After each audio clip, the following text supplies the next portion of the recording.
Journey of ordinary women. এখন আমরা বুঝতেই পেরেছি এই কথাটি যে শব্দটির সাথে জড়িত, সেই শব্দটি নিয়ে আজকাল খুবই আলোচনা হয়ে থাকে, সেটি হচ্ছে জেন্ডার ইকুয়ালিটি। কিন্তু এই প্রসঙ্গে বলে রাখা দরকার যে এই বিষয়ে বেশ কিছু শব্দ বা ধারণা আমাদের কাছে এখনই কিন্তু পুরোপুরি পরিষ্কার নয়।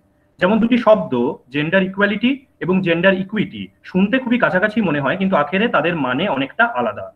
তাই আজকের আলোচনা সভার মূল উদ্দেশ্য কিন্তু এই বিষয়ে যে ধারণাগুলি সেগুলিকে পরিষ্কার করা, সাথে সাথে নিজেদেরকে এই বিষয়ে সচেতন করেও তোলা এবং কালকের শিবিরের আগে নিজেদেরকে মানসিকভাবে প্রস্তুত করা। তাই আজকের এই আলোচনা চক্রের টাইটেল হচ্ছে an awareness program about gender equity. আজকের আলোচনা চক্রে বক্তা হিসেবে আমাদের মধ্যে উপস্থিত রয়েছেন আমাদের কলেজের ইংলিশ ডিপার্টমেন্টের faculty as well as the head of the department professor Soma Debroy. Madam ওনার এই বক্তব্যের মাধ্যমে আমাদের এই অস্পষ্ট ধারণাগুলোর উপরই আলোকপাত করবেন, এবং তাই আমি অডিয়েন্সদের উদ্দেশ্যে অনুরোধ করব তারা যেন প্রত্যেকে উৎসাহের সাথে এই আলোচনা সভায় যোগ দেন। সবাইকে অনুরোধ করব এই ম্যাডামের বক্তব্য চলাকালীন প্লিজ নিজেদের মাইক্রোফোনটি মিউট অবস্থায় রাখবেন এবং কেউ প্রেজেন্টেশন মোডটি অন করবেন না। ম্যাডামের বক্তব্য শেষ হয়ে যাওয়ার পর আমি প্রত্যেকে সুযোগ দেব প্রশ্নোত্তর পর্বে। প্রত্যেকে নিজেদেরকে আনমিউট করে নিজেদের প্রশ্ন বা তাদের ডাউটসগুলি ক্লিয়ার করার চেষ্টা করবেন।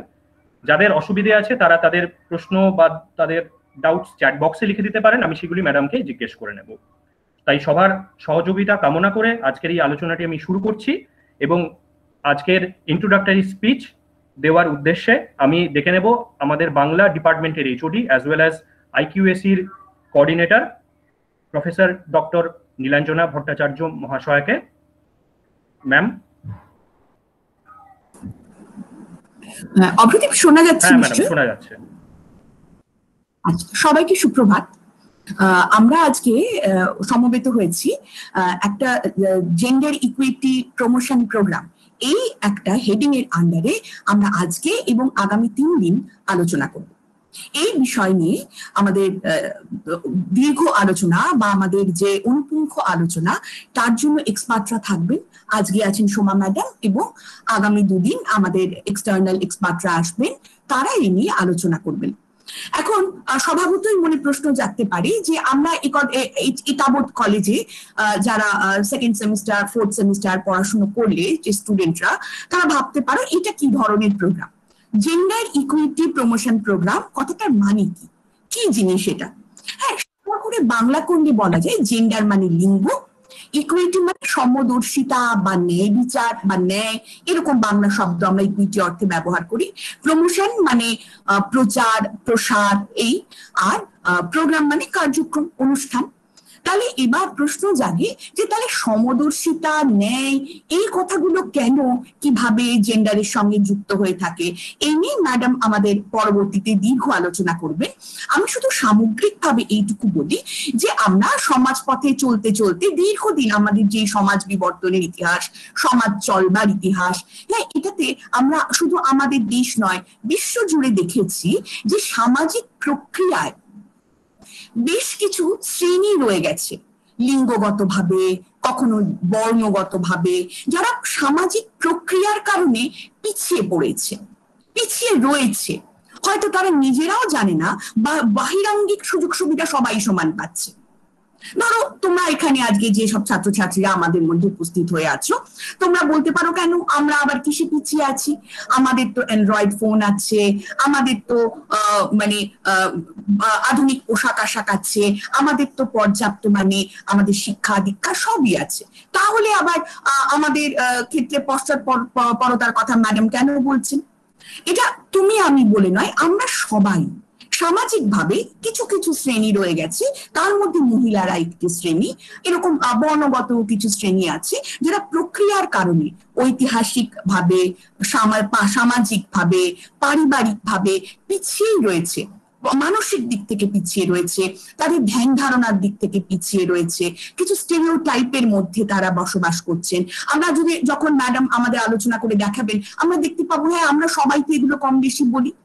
এবং এইভাবে যারা পশ্চাৎপরতার মধ্যে দিয়ে আছেন তাদের যদি তুমি বাহিরাঙ্গিক সুযোগ সুবিধাটা বাড়িয়েও দাও, কখনো তাদের কিন্তু সেই বাহিরাঙ্গিক সুযোগ সুবিধাগুলো তাদের কিন্তু প্রার্থিত ফল দিতে পারবে না। কেননা তার ভিতরে যে পশ্চাৎপদটা রয়ে গেছে সেইটা তার বাইরের ডেভেলপমেন্টটাকে, তার বাইরের অগ্রগমনটাকে কিন্তু তাদের অজান্তেই হয়তো বা একটা প্রতিবন্ধকতা তৈরি করে দেবে।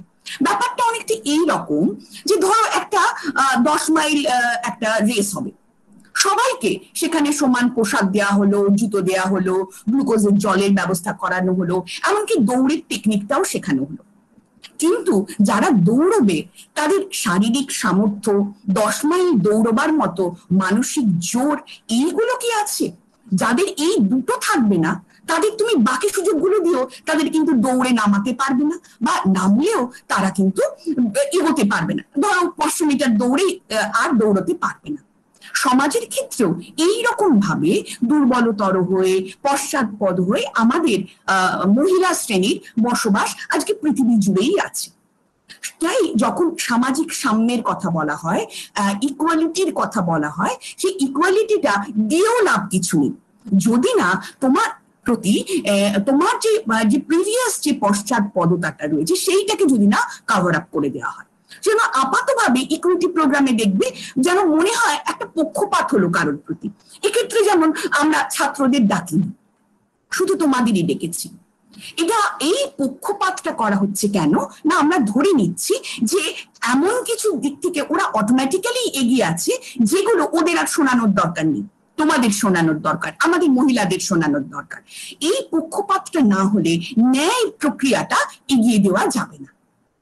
এই পক্ষপাতটা না হলে কিন্তু দুজনের মধ্যে এই যে দুটো আমাদের লিঙ্গগত শ্রেণী তার মধ্যে ভারসাম্য আনা যাবে না। এই ভারসাম্যটা আনানোর জন্যই আপাতভাবে এই পক্ষপাতটার প্রয়োজন হয়। এই জেন্ডার ইকুইটি কার্যক্রমগুলো, জেন্ডার ইকুইটি প্রোগ্রামগুলোর মূল উদ্দেশ্য হচ্ছে এই ভারসাম্য আনার লক্ষ্যে একটা বিশেষ কিছু সুযোগ সুবিধা দিয়ে একদল মানুষের যে প্রক্রিয়াগত পশ্চাৎপদতা সেইটাকে একটু বুস্ট আপ করা, হেল্প করে দেওয়া। বাড়িতে যেমন ধরো সবাই ভাত ডাল মাছ খাচ্ছে, কিন্তু যাদের একটু শারীরিক স্বাস্থ্য খারাপ তাদের দেখবে একটু করে ভিটামিন ও খাওয়ানো হয়। এই ধরনের ইকুইটি গুলোর কাজ হচ্ছে অনেকটা এই ধরনের। তো এই নিয়ে সোমা ম্যাডাম আলোচনা করবেন, তোমরা মন দিয়ে শুনবে। আজকের প্রোগ্রাম এই ধারণাটা স্পষ্ট করার জন্য এবং আগামী দুদিনের কর্মশালাও এই বিষয় তোমাদের কোনো না কোনো একটা ধারণা, তোমাদের একটা জ্ঞান, তোমাদের একটা আত্মবিশ্বাস এগুলো তৈরি করার উদ্দেশ্যে আমরা পরিকল্পনা করেছি। আমাদের আইকিউএসির তরফ থেকে, মহাবিদ্যালয়ের তরফ থেকে আমাদের যেটা প্রত্যাশা, এই ধরনের প্রোগ্রামে তোমরা শুধু শুনবে না, তোমরা সক্রিয়ভাবে অংশগ্রহণ করবে। তোমরা তোমাদের চিন্তা ভাবনা যারা বক্তৃতা করছেন তাদের সঙ্গে আলোচনা করবে। তোমাদের সক্রিয় সহযোগিতা ছাড়া এই ধরনের প্রোগ্রামের মূল উদ্দেশ্যটা কিন্তু ব্যাহত হবে। আজকে আমাদের কলেজের অধ্যক্ষ মহাশয়, আমরা তার সঙ্গে কথা বলেছিলাম, তিনি এই ধরনের আজকের অনুষ্ঠানটায় বিশেষ কারণে হয়তো প্রথম দিকে আসতে পারলেন না, পরে হয়তো বলছেন সুযোগ পেলে আসবো। তাহলে যদি স্যার আসেন, স্যারও দেখতে পাবেন, তোমরাও একটু সক্রিয় থাকবে যাতে অনুষ্ঠানটা একটু ফলপ্রসূ একটা পরিণতি পায়। আজকের দিন এবং আগামী দুদিনের অনুষ্ঠানের জন্য শুভকামনা। আজকের অনুষ্ঠান শুরু হোক এইরকম একটা প্রস্তাব করে তোমাদের সবাইকে শুভেচ্ছা জানিয়ে এবং অনুষ্ঠানের সাফল্য কামনা করছি। আজকের অনুষ্ঠানে মূল পর্বে অগ্রদীপ আমরা প্রবেশ করতে পারি। ম্যাডামকে অনেক ধন্যবাদ জানাই এত সুন্দর একটি ইন্ট্রোডাক্টরি স্পিচ দেওয়ার জন্য। আর কাল বিলম্ব না করে আজকের আমাদের বক্তা সোমা ম্যামকে তার বক্তব্য শুরু করার জন্য অনুরোধ করব।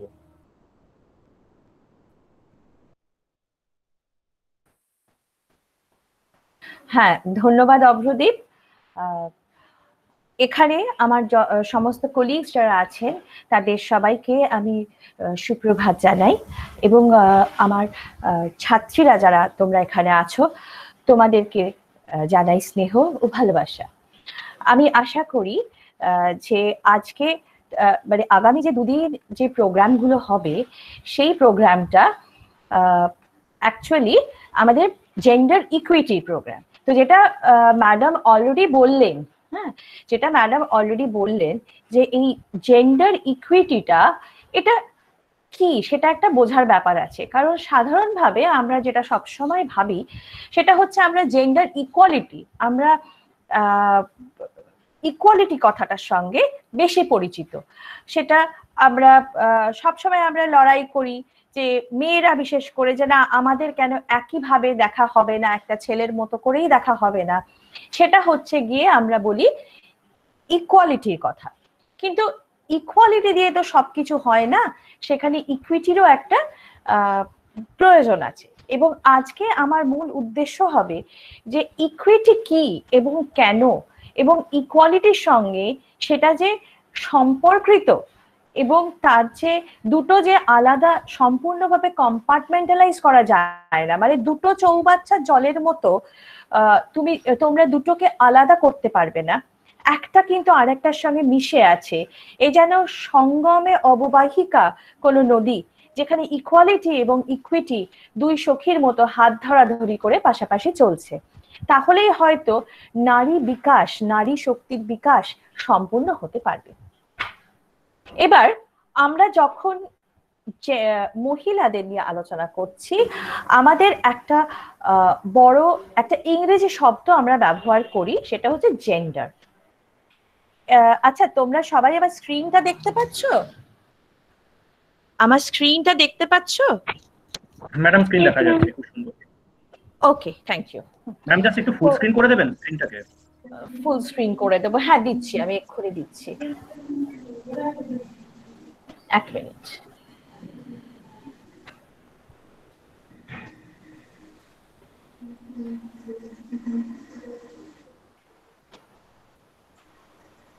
Yes, I think it's done, Obro. হ্যাঁ ম্যাম, একদম সুন্দর দেখা যাচ্ছে। ওকে, থ্যাংক ইউ।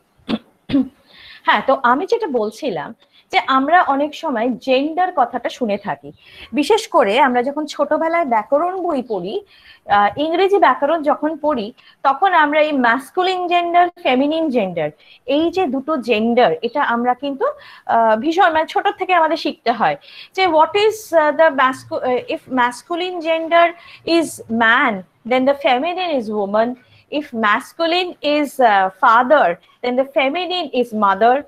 তো এইভাবে আমরা জেন্ডার সম্পর্কে আমাদের একটা ধারণা তৈরি হয়। কিন্তু জেন্ডারের কথা যে মুহূর্তে আমি বলবো, তখন কিন্তু আরো একটি কথা চলে আসে, সেটা হচ্ছে sex, the male sex and the female sex. তাহলে এই যে কিন্তু বাংলায় আমরা কি বলি, পুরুষ ও নারী, মহিলা বা ছেলে এবং মেয়ে। তাহলে সেক্স থেকে বা জেন্ডারে তফাৎটা কোথায়? মানে লিঙ্গ এবং সেক্সটাকে আমরা যেটা বলে থাকি লিঙ্গ দ্বারা নির্ধারিত হয় সেক্সটা। তো সেই লিঙ্গ থেকে জেন্ডার কোথায় তফাৎ হয়ে যাচ্ছে, কেন আমরা লিঙ্গ না বলে জেন্ডার বলছি?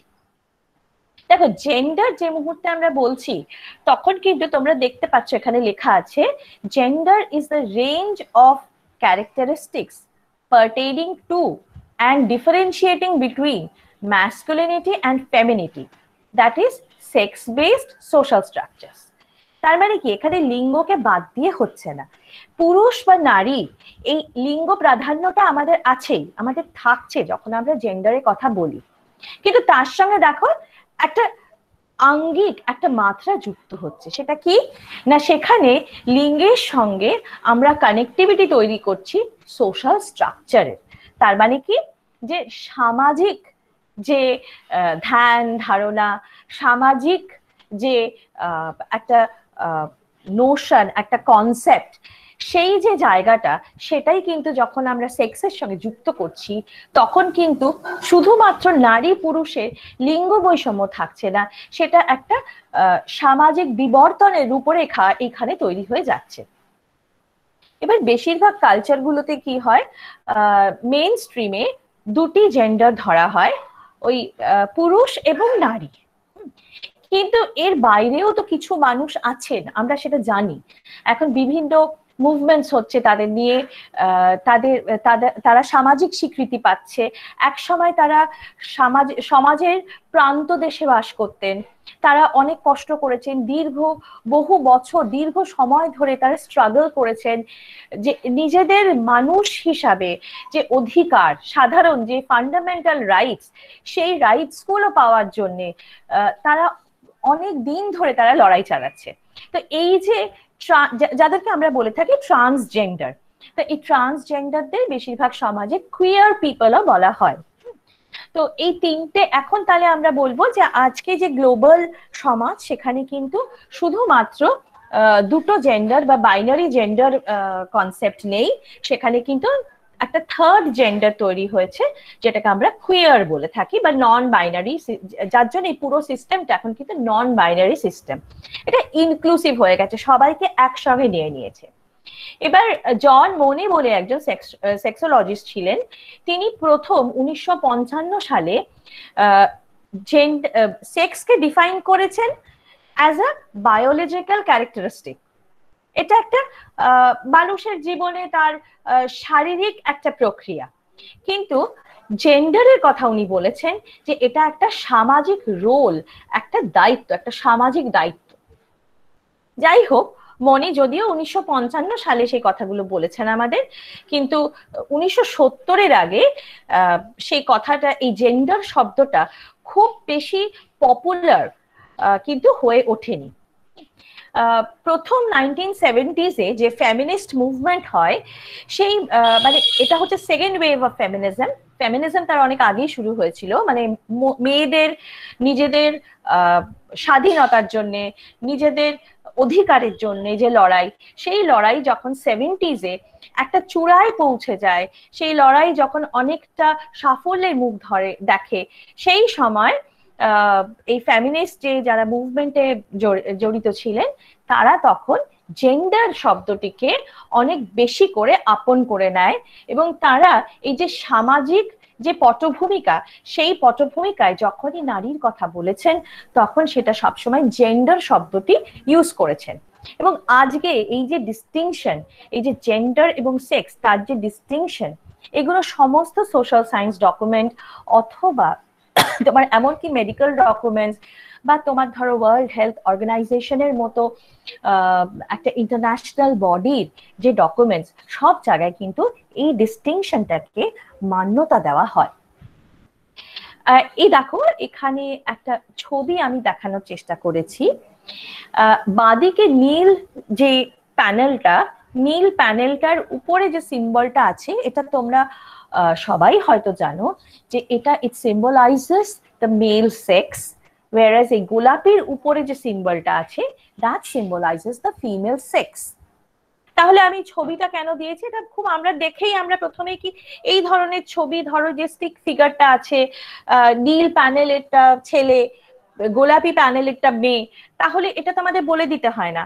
আমরা যে কোনো পাবলিক প্লেসে গেলে দেখবে এই ধরনের ছবিগুলো, টয়লেটে কোন টয়লেটে মহিলা, কোন টয়লেট পুরুষ, ট্রেনের কম্পার্টমেন্টে, বাসের সিটে, এই ধরনের ছবি আমরা দেখতে পাই। যদিও উপরে যে দুটো সিম্বল আছে, পুরুষ এবং নারী, সেই সিম্বল দুটো কিন্তু মূলত মেডিকেল রেফারেন্সেস বা সায়েন্টিফিক ডকুমেন্টসে বেশি ব্যবহার করা হয়। এইখানেই প্রশ্নটা দেখো, যে মেল ফিগার তাকে একদম সোজা সোজা দেখানো হয়েছে, আর যে ফিমেল ফিগার তাকে দেখলেই বোঝা যাচ্ছে সে কি ফ্রক জাতীয় কোনো কিছু পরিধান করে আছে, এবং ফ্রক পরেছে বলেই সে নারী, এবং তার পরনে কোনো ফ্রক নেই, সোজা মানে হয়তো শার্ট প্যান্ট পরে আছে রিয়েল লাইফে, তো এই শার্ট প্যান্ট পরেছে বলেই সে পুরুষ। এই যে ধারণাটা, এই প্রথমে এটা দেখো, আমরা কিন্তু সেইভাবে খেয়াল করি না। আমরা সবসময় জানি, হ্যাঁ আমাদের চারিপাশে আমরা মেয়েরা আমরা সালোয়ার কামিজ পরি, আমাদের সমাজে মহিলারা কেউ শাড়ি পরেন, এবং এখনো পর্যন্ত অনেক পৃথিবীতে অনেক জায়গা আছে যেখানে প্যান্ট শার্ট একটা মানে ওয়েস্টার্ন যে অ্যাটায়ার, মূলত যে ট্রাউজার এবং শার্ট বা টি শার্ট জাতীয় যে জামা কাপড়, যদিও অনেকেই সেটা পরেন, কিন্তু সেটা কিন্তু সবাই শোভন বা সমীচীন বলে গ্রহণ করতে এখনো পারেন না। এখনো ছোট মেয়েরা যতদিন ছোট থাকবে বা নমনীয় কমনীয় থাকবে, ততদিন পর্যন্ত তারা ফ্রক পরলেও পরতে পারে, স্কার্ট পরলেও পরতে পারে। কিন্তু দেখো, যে মুহূর্তে, এমনকি স্কুলগুলোতেও তোমরা যেখানে পড়াশোনা করেছো, যে মুহূর্তে তোমরা তথাকথিত কোট আনকোট বড় হয়েছো, যে মুহূর্তে তোমরা ক্লাস 8-9-এ গেছো, তোমাদের কিন্তু ড্রেস হয়ে গেল সালোয়ার কামিজ। ছেলেদের কিন্তু শার্ট প্যান্টে থাকলো, শুধু হাফ প্যান্ট থেকে ফুল প্যান্ট হলো। তোমরা কিন্তু বলতে পারলে না যে না আমরা শার্ট পরবো আর তলায় একটা পায়জামা পরবো, এটা কিন্তু হবে না, কারণ সেটা স্কুলের নিয়ম নয়, সেটা শৃঙ্খলা নয়। এবং আরো একটি ব্যাপার, যে আমাদের যে জাতীয় ভাবধারা, সেই ভাবধারার পরিপন্থী এই ধরনের চিন্তাধারা। ঠিক এইটাই হচ্ছে সোশ্যাল কনস্ট্রাক্ট বা জেন্ডার্ড থিঙ্কিং। এটাকেই আমরা জেন্ডার বলে থাকি, এটাকেই আমরা জেন্ডার কনস্ট্রাক্ট বলে থাকি। এইটা কিন্তু দেখো শুরু হয় একেবারে সেই আমাদের, মানে বলতে পারো এটা আমাদের চেতনার মধ্যে এমন ভাবে প্রবিষ্ট হয়ে থাকে যে আমরা কোনোদিন এগুলো নিয়ে আলাদা করে ভেবে দেখিনি।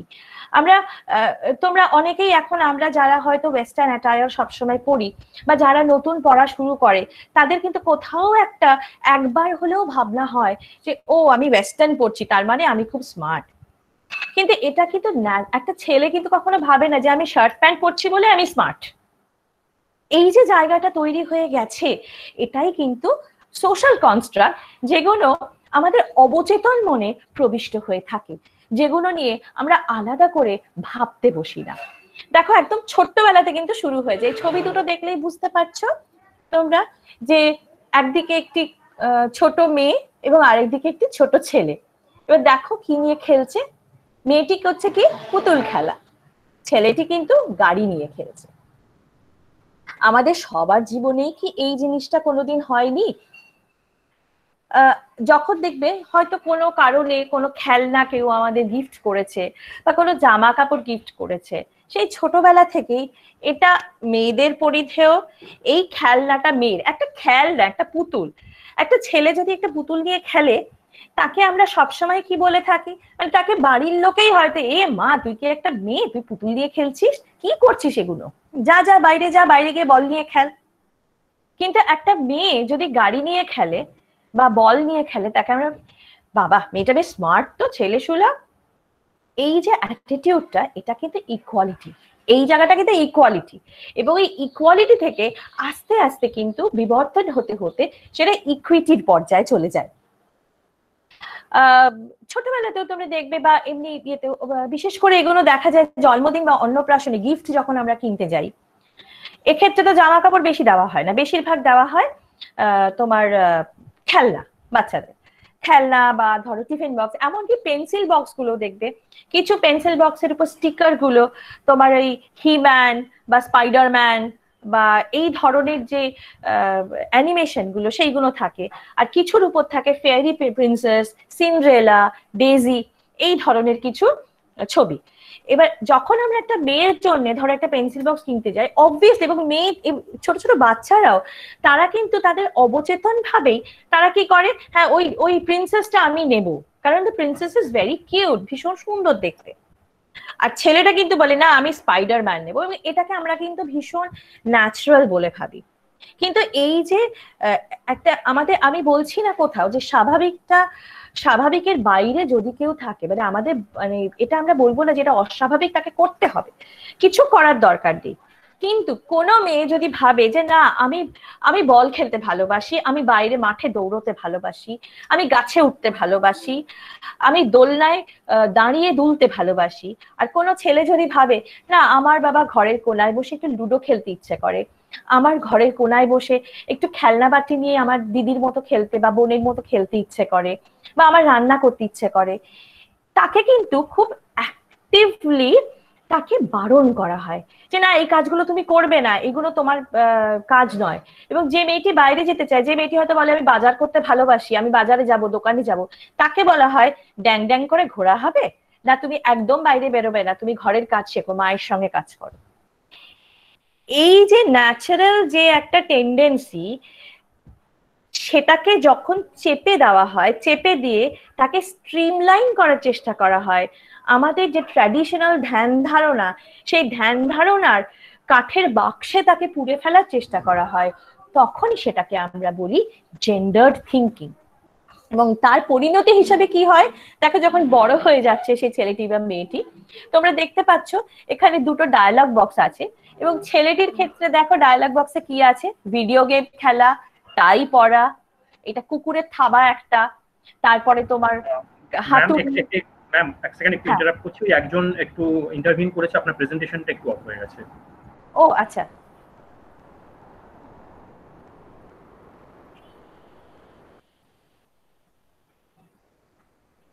হ্যাঁ আমি কি শুরু করব? অভ্র, একটু সময় ইন্টারাপ্ট করছি। অভ্র, একটু স্টুডেন্টদের হ্যাঁ বলে ম্যাম। দেওয়া ভালো যে প্রেজেন্ট মোডটা যেন কেউ অন না করে, তাহলে সোমার বলাটা বারবার আর কি তোমার ইন্টারাপ্টেড হবে। তুমি একটু অ্যানাউন্স করে দাও যেন লোকেরা যেন শুধু জয়েনটা দিয়ে যেন যায়, প্রেজেন্ট বাটনটা যেন ক্লিক না করে। ওকে, আমি অলরেডি একবার বলে দিয়েছি, আমি প্রত্যেকটা অডিয়েন্সের উদ্দেশ্যে আরেকবার মনে করিয়ে দিচ্ছি। এই দেখুন আরেকজন আবার এক্ষুনি আবার নৌরিন সুলতানা নামে একজন কেউ প্রেজেন্টেশন মোড অন করে দিয়েছে। যারা অডিয়েন্স ভেতরে চ্যাট রুমে যারা রয়েছেন তাদের প্রত্যেকের উদ্দেশ্যে আমি অনুরোধ করছি যে প্লিজ নিজেদের প্রেজেন্টেশন মোডটি অন করবেন না, কারণ আপনাদের প্রেজেন্টেশন মোড ম্যাডামের যে প্রেজেন্টেশনটি চলছে সেটিকে বন্ধ করে দেবে। আর আমি টেকনোলজি কমিটিকে বলবো আপনারা প্লিজ জয়েনিংটাকে একটু রেস্ট্রিক্ট করুন। অনেকে জয়েন নাও বাটন না ক্লিক না করে প্রেজেন্ট মোড বাটন অন করে ভেতরে ঢুকছেন, আর আনফরচুনেটলি এটা ভেতর থেকে বোঝা খুব মুশকিল যে কে কিভাবে জয়েন করছেন। ম্যাম আপনি প্রেজেন্টেশন মোডটা অন করতে পারেন। ঠিক আছে, আমার তো মোড অনই আছে, তোমরা দেখতে পাচ্ছো? না ম্যাম, স্ক্রিনটা আসছে না। আপনাকে একবার বোধহয় ওই প্রেজেন্ট নাও পুরোটাই বাটন, হ্যাঁ হ্যাঁ হ্যাঁ নতুন করে নতুন করেই করতে হবে। হ্যাঁ দাঁড়াও 1 মিনিট। স্টপ প্রেজেন্টিংটা ক্লিক করে আপনি আরেকবার। হ্যাঁ আমি করছি, আমার একটু সময় দাও। হ্যাঁ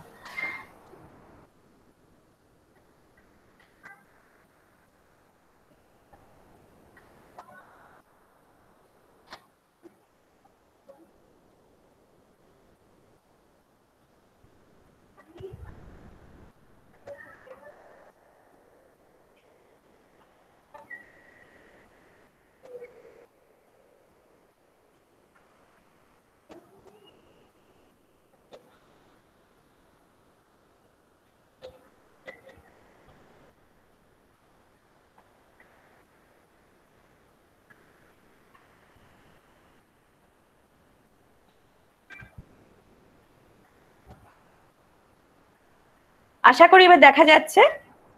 হ্যাঁ ম্যাডাম দেখা যাচ্ছে। ওকে ওকে, থ্যাংক ইউ। তো হ্যাঁ লেট আস কন্টিনিউ।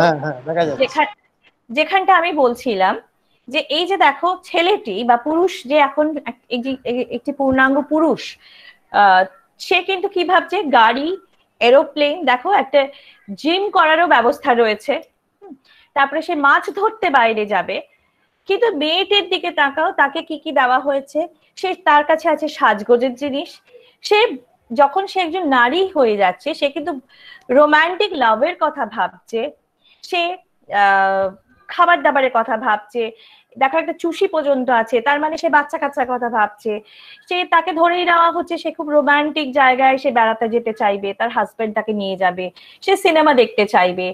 খেলাধুলার মধ্যে বড়জোর তাকে লন টেনিস অব্দি খেলতে দেওয়া যায়, তারপরে কিন্তু আর কিছু না। সে হাই হিল স্টিলেটো জুতো পরার কথা ভাবছে, সে ঘর সাজাবার কথা ভাবছে।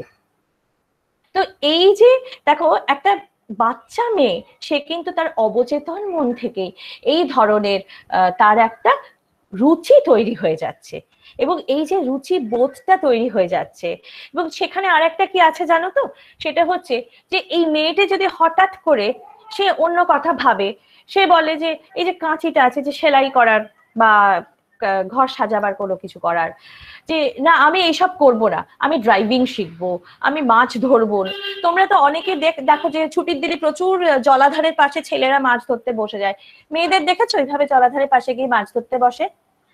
কিন্তু তাই বলে কি মেয়েটির ইচ্ছে করে না? কখনো কি ইচ্ছে করে না যে না আমিও মাছটা ধরি? সে কিন্তু ওইটা তার বন্ধু বান্ধবদের নিয়ে সে স্পোর্ট হিসাবে করতে পারছে না। হয়তো হ্যাঁ কোনো সময় ঘরোয়া পুকুরে স্নান করতে গিয়ে বা পুকুর ধার থেকে একটু মাছ ধরলো, সেটা আলাদা ব্যাপার। কিন্তু অ্যাজ এ স্পোর্ট বিভিন্ন রকম যে স্পোর্টস গুলো আছে সেগুলো কিন্তু মেয়েদের যে আলাদা এমনকি অলিম্পিক্সেও দেখো অনেক খেলাধুলা আছে যেগুলোতে মেয়েদের প্রাধান্য কিন্তু খুব কম দেখা যায়। যদিও ইদানিং সময় প্রচুর মেয়েদের পার্টিসিপেশন বেড়েছে, মেয়েদের যে শো গুলো, মেয়েদের যে স্পোর্টস শো গুলো সেগুলো অনেক বেশি পপুলারিটি পাচ্ছে।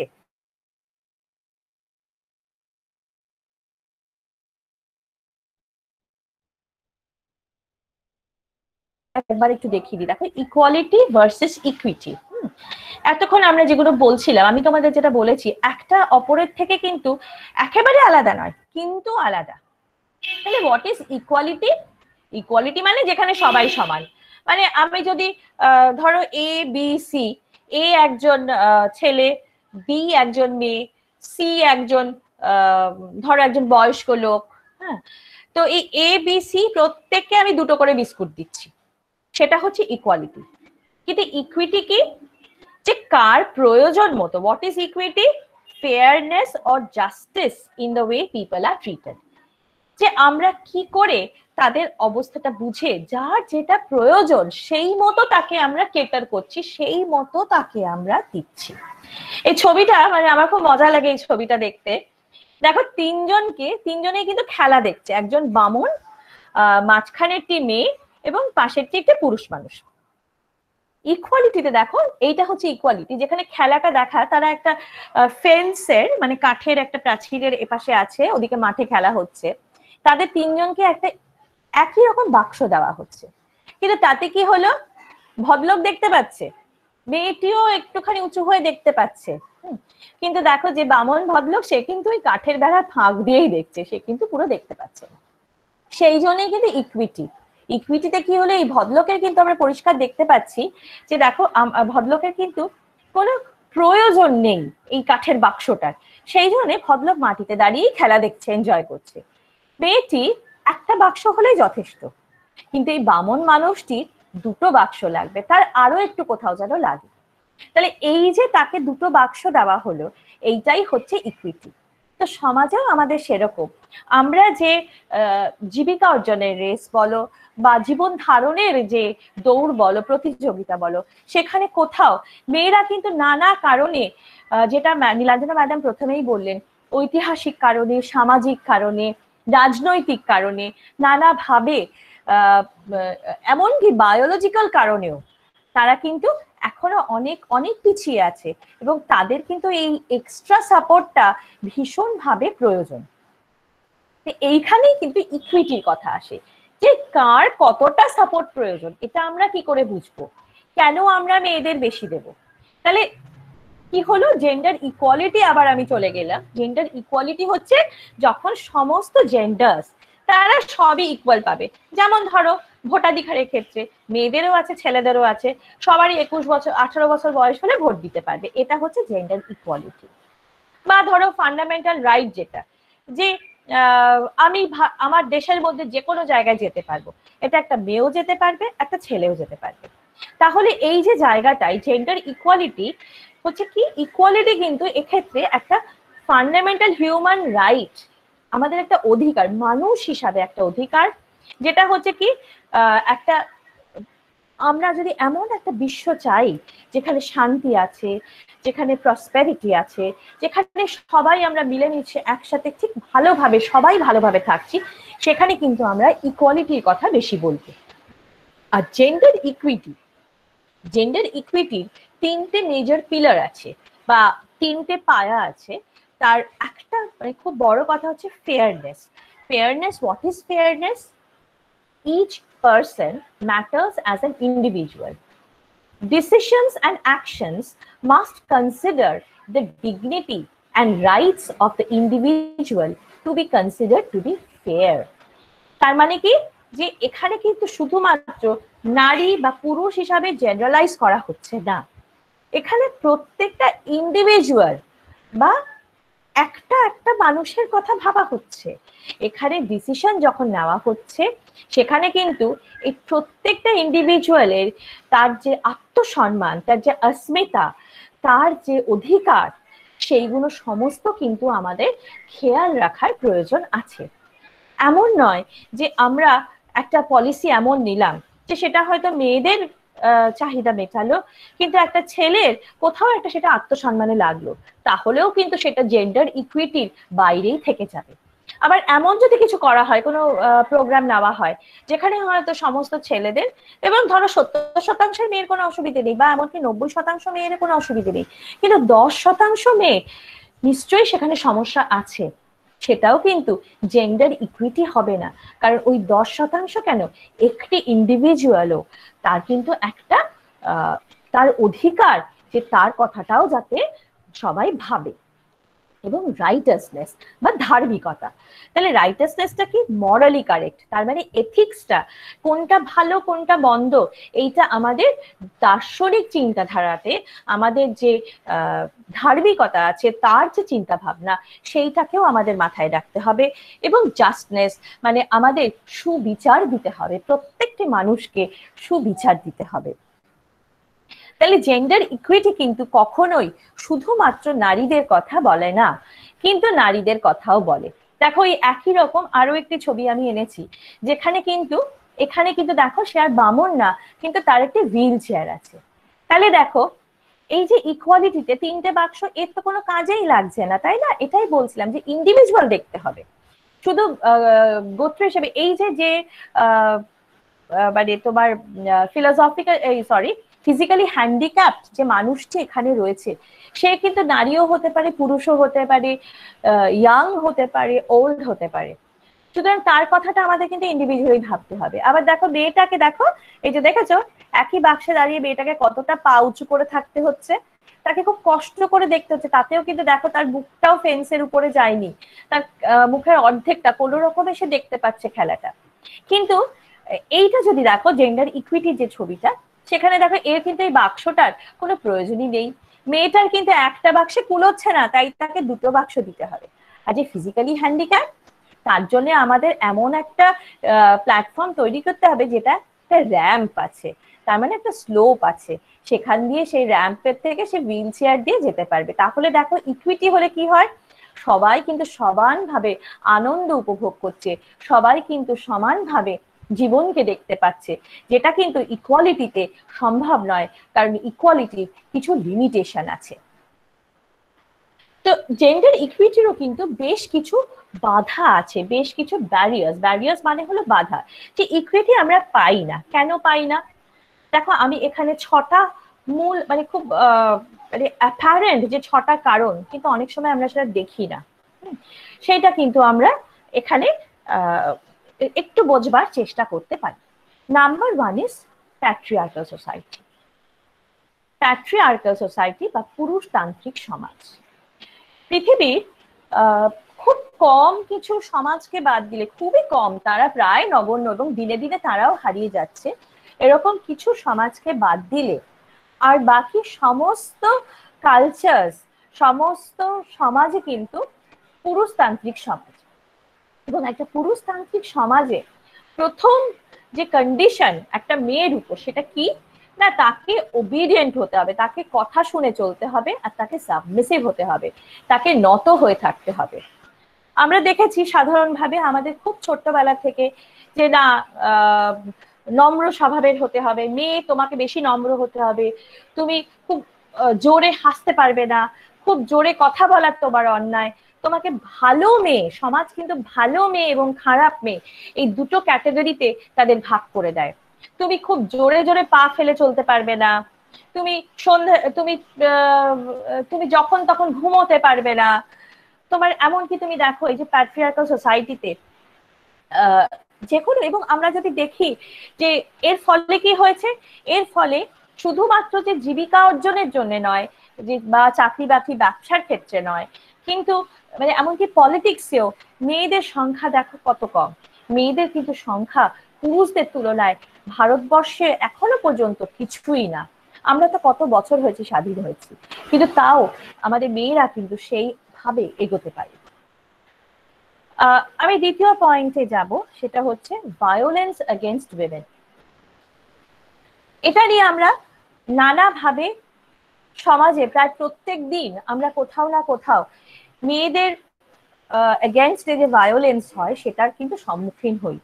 সেটা সবসময় যে খুব বড় করে খবরে আসতে হবে তা না, নিত্য নৈমিত্তিক দিনে আমরা কিন্তু যখন দেখি কোনো মেয়ে মার খাচ্ছে তার স্বামীর হাতে, বা তার মানে তার শ্বশুরবাড়ির কারোর হাতে, সেটা কিন্তু আমরা এখন হয়তো যারা আমরা হয়তো একটু বেশি অ্যাওয়্যার, তারা হয়তো ভাবি যে হ্যাঁ এটা ঠিক হচ্ছে না, কিন্তু সত্যি কি আমরা রুখে দাঁড়াই, বা সেই মেয়েটাও কি রুখে দাঁড়ায়?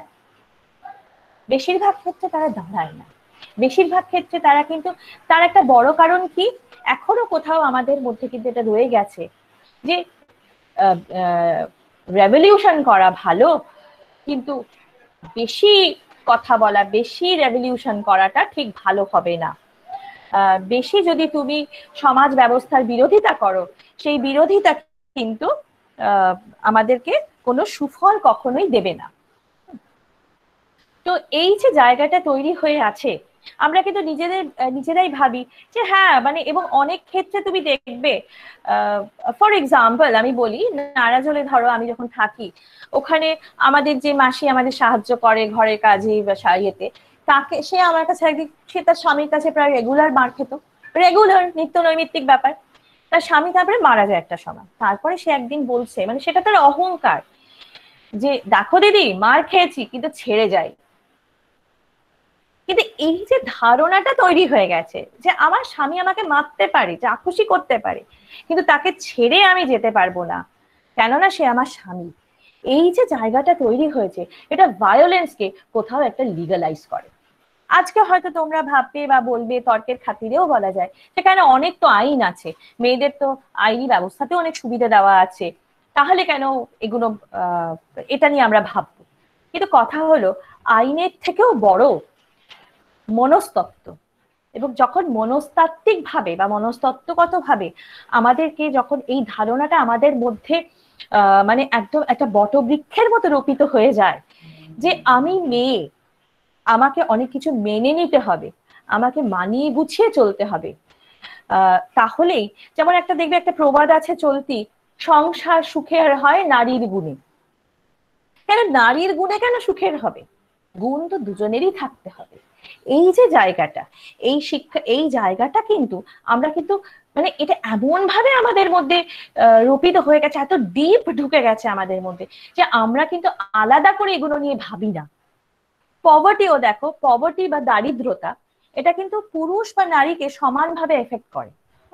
কিন্তু নারীর ক্ষেত্রে অনেক সময় এই পভার্টিটা অনেক বেশি তাকে, তার জীবন ধারণের ক্ষেত্রে অনেক বেশি ভয়াবহ কেন হয়ে যায়? কারণ যখন হাতে পয়সা থাকে না, তখন একজন নারীর উপর, বিশেষ করে সে যদি ইয়াং মেয়ে হয়, তাকে কিন্তু সমাজে বিপথে যেতে সমাজ কিন্তু তাকে সাহায্যই করে, তাকে কিন্তু আটকায় না। এবং সে যদি আরো বয়স্ক একজন মহিলা হয়, তার যদি তার সন্তানদের দায়িত্ব কিন্তু মূলত মায়ের উপর পড়ে। মা কি খেতে দেবে, মা কি পড়তে দেবে। বাবা যদি রোজগার কম করে আনে, তাহলে কিন্তু বাবারও যখন রাগ হয়, সেই রাগটা মায়ের উপর গিয়ে পড়ে। আবার এদিকে সন্তানদের খেতে না দিতে পারার জ্বালাটাও কিন্তু মায়েরই থাকে। তো এই জন্য এখানেও, যদিও পুরুষরা ভীষণ ভাবে পভার্টি, আমাদের এই যে দারিদ্রতা যে যে পৃথিবীর যতগুলো দেশে দরিদ্র দেশ বা দারিদ্র সীমার নিচে বসবাসকারী মানুষজন বেশি যেখানে, সেখানে কিন্তু দুটি পক্ষই, পুরুষ এবং নারী দুজনেই কিন্তু দারিদ্র্যের শিকার। কিন্তু দেখো, একটা খুব দরিদ্র পরিবারে যখন ধরো এমন খাবার এসছে যে একজন খেতে পারবে, তখন কিন্তু বাড়ির যে কর্তা ব্যক্তি তাকেই খাবারটা দেওয়া হয়। বা বাড়ির যদি সন্তান থাকে, যদি পুত্র সন্তান থাকে, তাকে আগে খাবারটা দেওয়া হয়, না ওর পেটটা আগে। তো সেই জন্য দারিদ্র্যও কিন্তু, যখন আমরা জেন্ডার ইকুইটির যে ব্যারিয়ার গুলো বা যে বাধাগুলোর কথা ভাববো, তখন দারিদ্র্যের ফলপ্রসূ যে বাধাগুলো সৃষ্টি হয়, সেগুলো আমাদের ভাবতে হবে। এছাড়া দেখো, distribution of opportunity in education. Opportunity মানে সুযোগ সুবিধা। একটা ছেলে এবং একটি মেয়ে দুজনেই ধরো একটি প্রত্যন্ত গ্রাম থেকে আসছে। একটা ছেলে যত তাড়াতাড়ি শিফট করে একটা শহরে গিয়ে থাকতে পারবে, বা সেখানে তার বাড়ির লোকেও তাকে যতটা খোলা মনে তাকে থাকার, শহরে দূরে গিয়ে থাকার ব্যবস্থা করে দেবে, একটা মেয়েকে কি সেটা দেবে? এখানে কিন্তু একটা বড় প্রশ্ন। এমনকি শিক্ষার ক্ষেত্রেও তুমি দেখবে, ধরো তোমরা মানে এটা খেয়াল করবে, ধরো একটি পরিবারে, সেখানে হয়তো ধরো একটা প্রাইভেট ইংলিশ মিডিয়াম স্কুলে পড়াবার ক্ষমতা হয়তো তাদের 2টি বা 3টি সন্তান, তো কিন্তু একজনকে পড়াতে পারবে সেই অতিরিক্ত খরচা দিয়ে, বাকিদের একটু মানে তোমার সরকারি যে ফ্রি স্কুল বা কম পয়সা স্কুল, সেখানে পড়াতে হবে। তো সেক্ষেত্রেও কিন্তু প্রেফারেন্সটা সবসময় উঠে আসে এটা কিন্তু ভাবা হয় না যে না মেয়েটার কি বুদ্ধিটা বেশি আছে বা পড়াশোনার প্রতি আকর্ষণটা কি বেশি আছে, তাহলে তার পিছনে আমি ইনভেস্ট করব। তা কিন্তু মানে প্রায়শই ভাবা হয় না, প্রায়শই কি অলমোস্ট নেগলিজেবল, যদি কোথাও ভেবে থাকে সেটা কিন্তু খবর হয়। বেশিরভাগ ক্ষেত্রে যেটা হয়, না ছেলে যাবে ইংলিশ মিডিয়াম স্কুলে, মেয়েরা বাংলা মিডিয়াম স্কুলে পড়ুক, মেয়েরা সাধারণ সরকারি স্কুলে পড়ুক, ভালো স্কুলে যেখানে বেশি পয়সা দিয়ে পড়াতে হবে সেখানে কিন্তু আমার বাড়ির ছেলেটাকেই পাঠাবো আমি আগে। আমি বলছি না মেয়েকে পাঠাবো, মেয়েকে কখন পাঠাবো, ছেলেকে পাঠানোর পরেও যদি আমার অবস্থা থাকে যে আমি ওই খরচার দায়িত্বটা নিতে পারবো, তখন আমি মেয়েটার কথা ভাববো, তার আগে কিন্তু নয়। কারণ কি, না ছেলে তো বড় হয়ে আয় করবে, সে তো আমাদেরকে বুড়ো বয়সে দেখবে, মেয়ে তো পরের ঘরে চলে যাবে। কিন্তু এটা যে কত বড় একটা মিথ, আমাদের দৈনন্দিন জীবনে দেখেও আমরা কিন্তু গান্ধারীর মতো চোখে কাপড় বেঁধে থাকি। এইটা যে একটা কত বড় একটা কল্পনা, বলতে পারি এটা কল্পনা। কারণ একটা মেয়ে যখন রোজগার করছে, মেয়েও কিন্তু কখনো পিছোপা হয় না কোনো দায়িত্ব নিতে। রাদার এটা অনেক সময় দেখা যায় যে বিশেষ করে যে সমাজে এখনো পণ প্রথা চালু আছে, যে মেয়েটার যখন বিয়ে হচ্ছে সে যদি চাকরি করে তার কদরটা বেশি, তার পণের ভাগটা কম। কেন? শ্বশুরবাড়ির লোকে ধরেই নেয় যে না আমার বৌমা যখন চাকরি করে তাহলে তো সে অনেকটাই দায়িত্ব নেবে সংসারে। সে নেবে কি নেবে না তাকে কিন্তু জিজ্ঞেস করা হয় না, তাকে জানতে চাওয়া হয় না সে কতটা তার শ্বশুরবাড়ির দায়িত্ব নেবে, কতটা তার বাবা মাকে সে দেখবে। এটা ধরেই নেওয়া হয় যে তার স্বামীর যদি পারমিশন থাকে তবে সে বাবা মাকে দেখতে পাবে। খুব কম জায়গায় আছে যেখানে কিন্তু এর উল্টোটা হয় এখনো পর্যন্ত। এবং ভালনারেবল অফ এমপ্লয়মেন্ট বলতে আমি যেটা বোঝাচ্ছি যে বেকারত্বের যে সমস্যা, সেখানেও কিন্তু ধরো সরকারি পরীক্ষা ছাড়া বা সরকারি পরীক্ষা হোক বা যে কোনো ধরনের চাকরির কথা বলা হোক, সেখানেও কিন্তু ধরো আজকে একটা ছেলে যদি চাকরি না পায় সে শুধু দুবাইতে পাড়ি দিচ্ছে। আমি কিন্তু হাই ফ্লাইং জবস এর কথা, এখানে হোয়াইট কলার জবস এর কথা বলছি না, আমি একদম লেবার ফোর্স এর কথা বলছি, যেখানে হয়তো সোনার কাজ করতে যাচ্ছে, সে দলে দলে ছেলেরা চলে যাচ্ছে। এমন তো না যে একটা মেয়ে সেই কাজটা পারবে না, কিন্তু একটা মেয়ের ওখানে যাওয়ার অনেকগুলো প্র্যাকটিক্যাল সমস্যা আছে। কোনো মেয়ে যদি সাহস করে যায়ও সে ওখানে তার জায়গা করে নিতে পারবে না, কারণ তারা যেভাবে থাকে, যেভাবে তারা তাদের জীবিকা অর্জন করে, সেটা কিন্তু ভীষণ মানে একটা প্রতিকূল অবস্থার মধ্যে দিয়ে। সেই জন্যই কিন্তু একটা মেয়ের এখনো পর্যন্ত ওখানে সমস্যা আছে। তার মানে কি, একটা মেয়ে যা খুশি কাজ, একটা ছেলে সেটা সবসময় আমরা বলে শুনেও থাকি ছোটবেলা থেকে, ও ছেলে তো যা হোক করে কিছু একটা খেয়ে দেবে, কিন্তু একটা মেয়ে তো সেটা পারবে না। এই যে ধারণাগুলো, এইগুলোই হচ্ছে জেন্ডার ইকুইটি ব্যারিয়ার্স। এবং এটা বোঝে, যেটা আমি অনেকক্ষণ ধরে আলোচনা করছি, সবগুলোর মধ্যেই যেটা অন্তর্নিহিত সেটা হচ্ছে ফিউয়ার সোশ্যাল বেনিফিটস। সেটা হচ্ছে ফিউয়ার সোশ্যাল বেনিফিটস বা সামাজিক যে সুযোগ সুবিধা, সেগুলো মেয়েরা তুলনামূলকভাবে অনেকটাই কম পেয়ে থাকে, তাকে অনেক বেশি প্রতিবন্ধকতার মধ্যে দিয়ে চলতে হয়। এরপরে দেখো তাহলে আমরা কি আসলাম যে ইকুইটি কেন।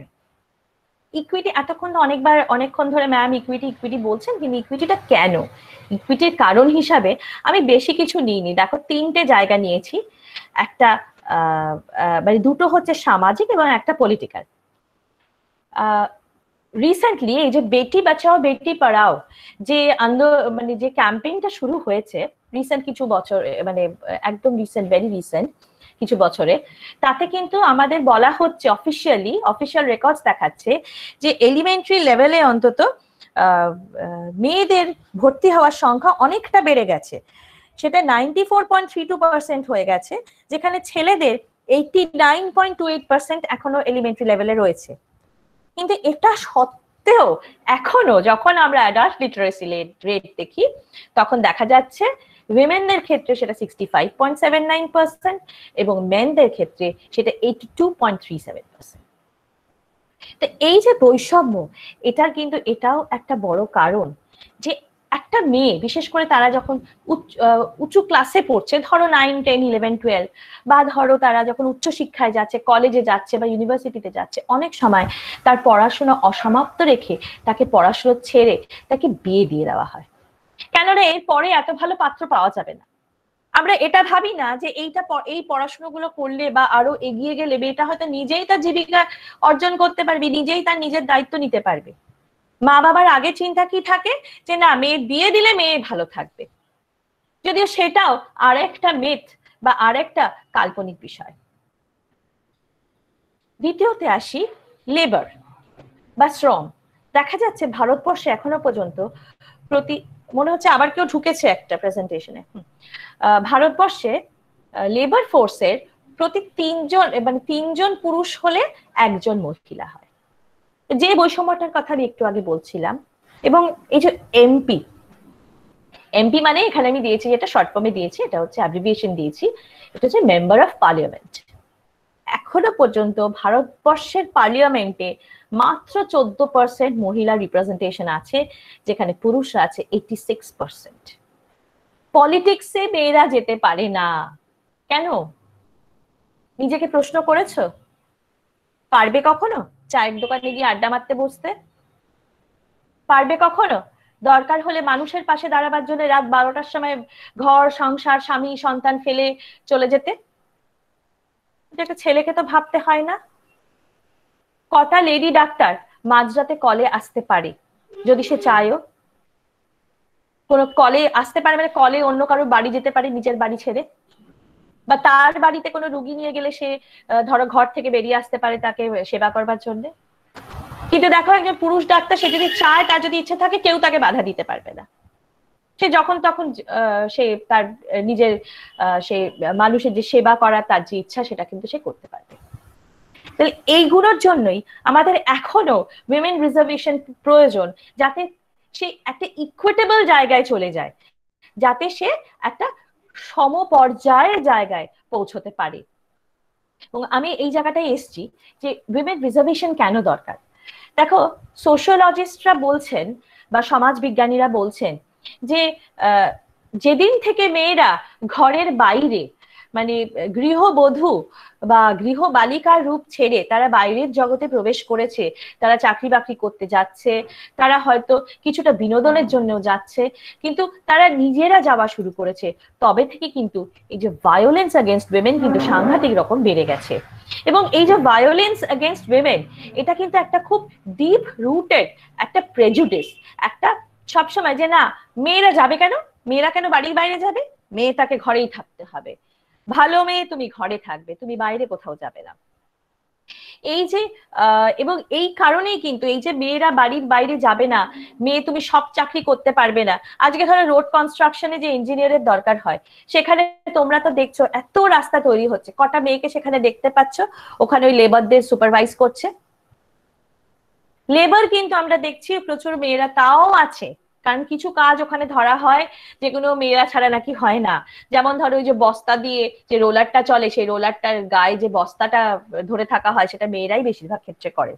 বা ওই যে ছোট ছোট ঝাঁটা নিয়ে অল্প অল্প করে ঝাড় দেওয়া, রাস্তার যখন খোঁড়া হয় তার যে ধুলোটা আস্তে আস্তে সরিয়ে দেওয়া, সেটা নাকি মেয়েরাই ভালো করে। সেই জন্য মেয়ে লেবার দরকার। কিন্তু কয় জায়গায় দেখেছো যে একজন সিভিক ইঞ্জিনিয়ার বা একজন কনস্ট্রাকশন, একজন মেকানিক্যাল ইঞ্জিনিয়ার, একজন মহিলাকে কয় জায়গায় দেখতে পাচ্ছ? সেই কারণে দেখো, আমি যেটা তোমাদের পার্সেন্টেজ দিয়ে বলছিলাম সেটা আবার এখানে আরেকটু রেপিটেশন আছে, যে এই যে পার্লামেন্টেরিয়ান্স বা আমাদের মেম্বার্স অফ এমপিরা, তাদের ক্ষেত্রেও কিন্তু মানে 10 জন যদি আমরা মেম্বার ধরি, তার মধ্যে মাত্র একটি মেয়ে পাবো, 9 জনকে ছেলে পাবো।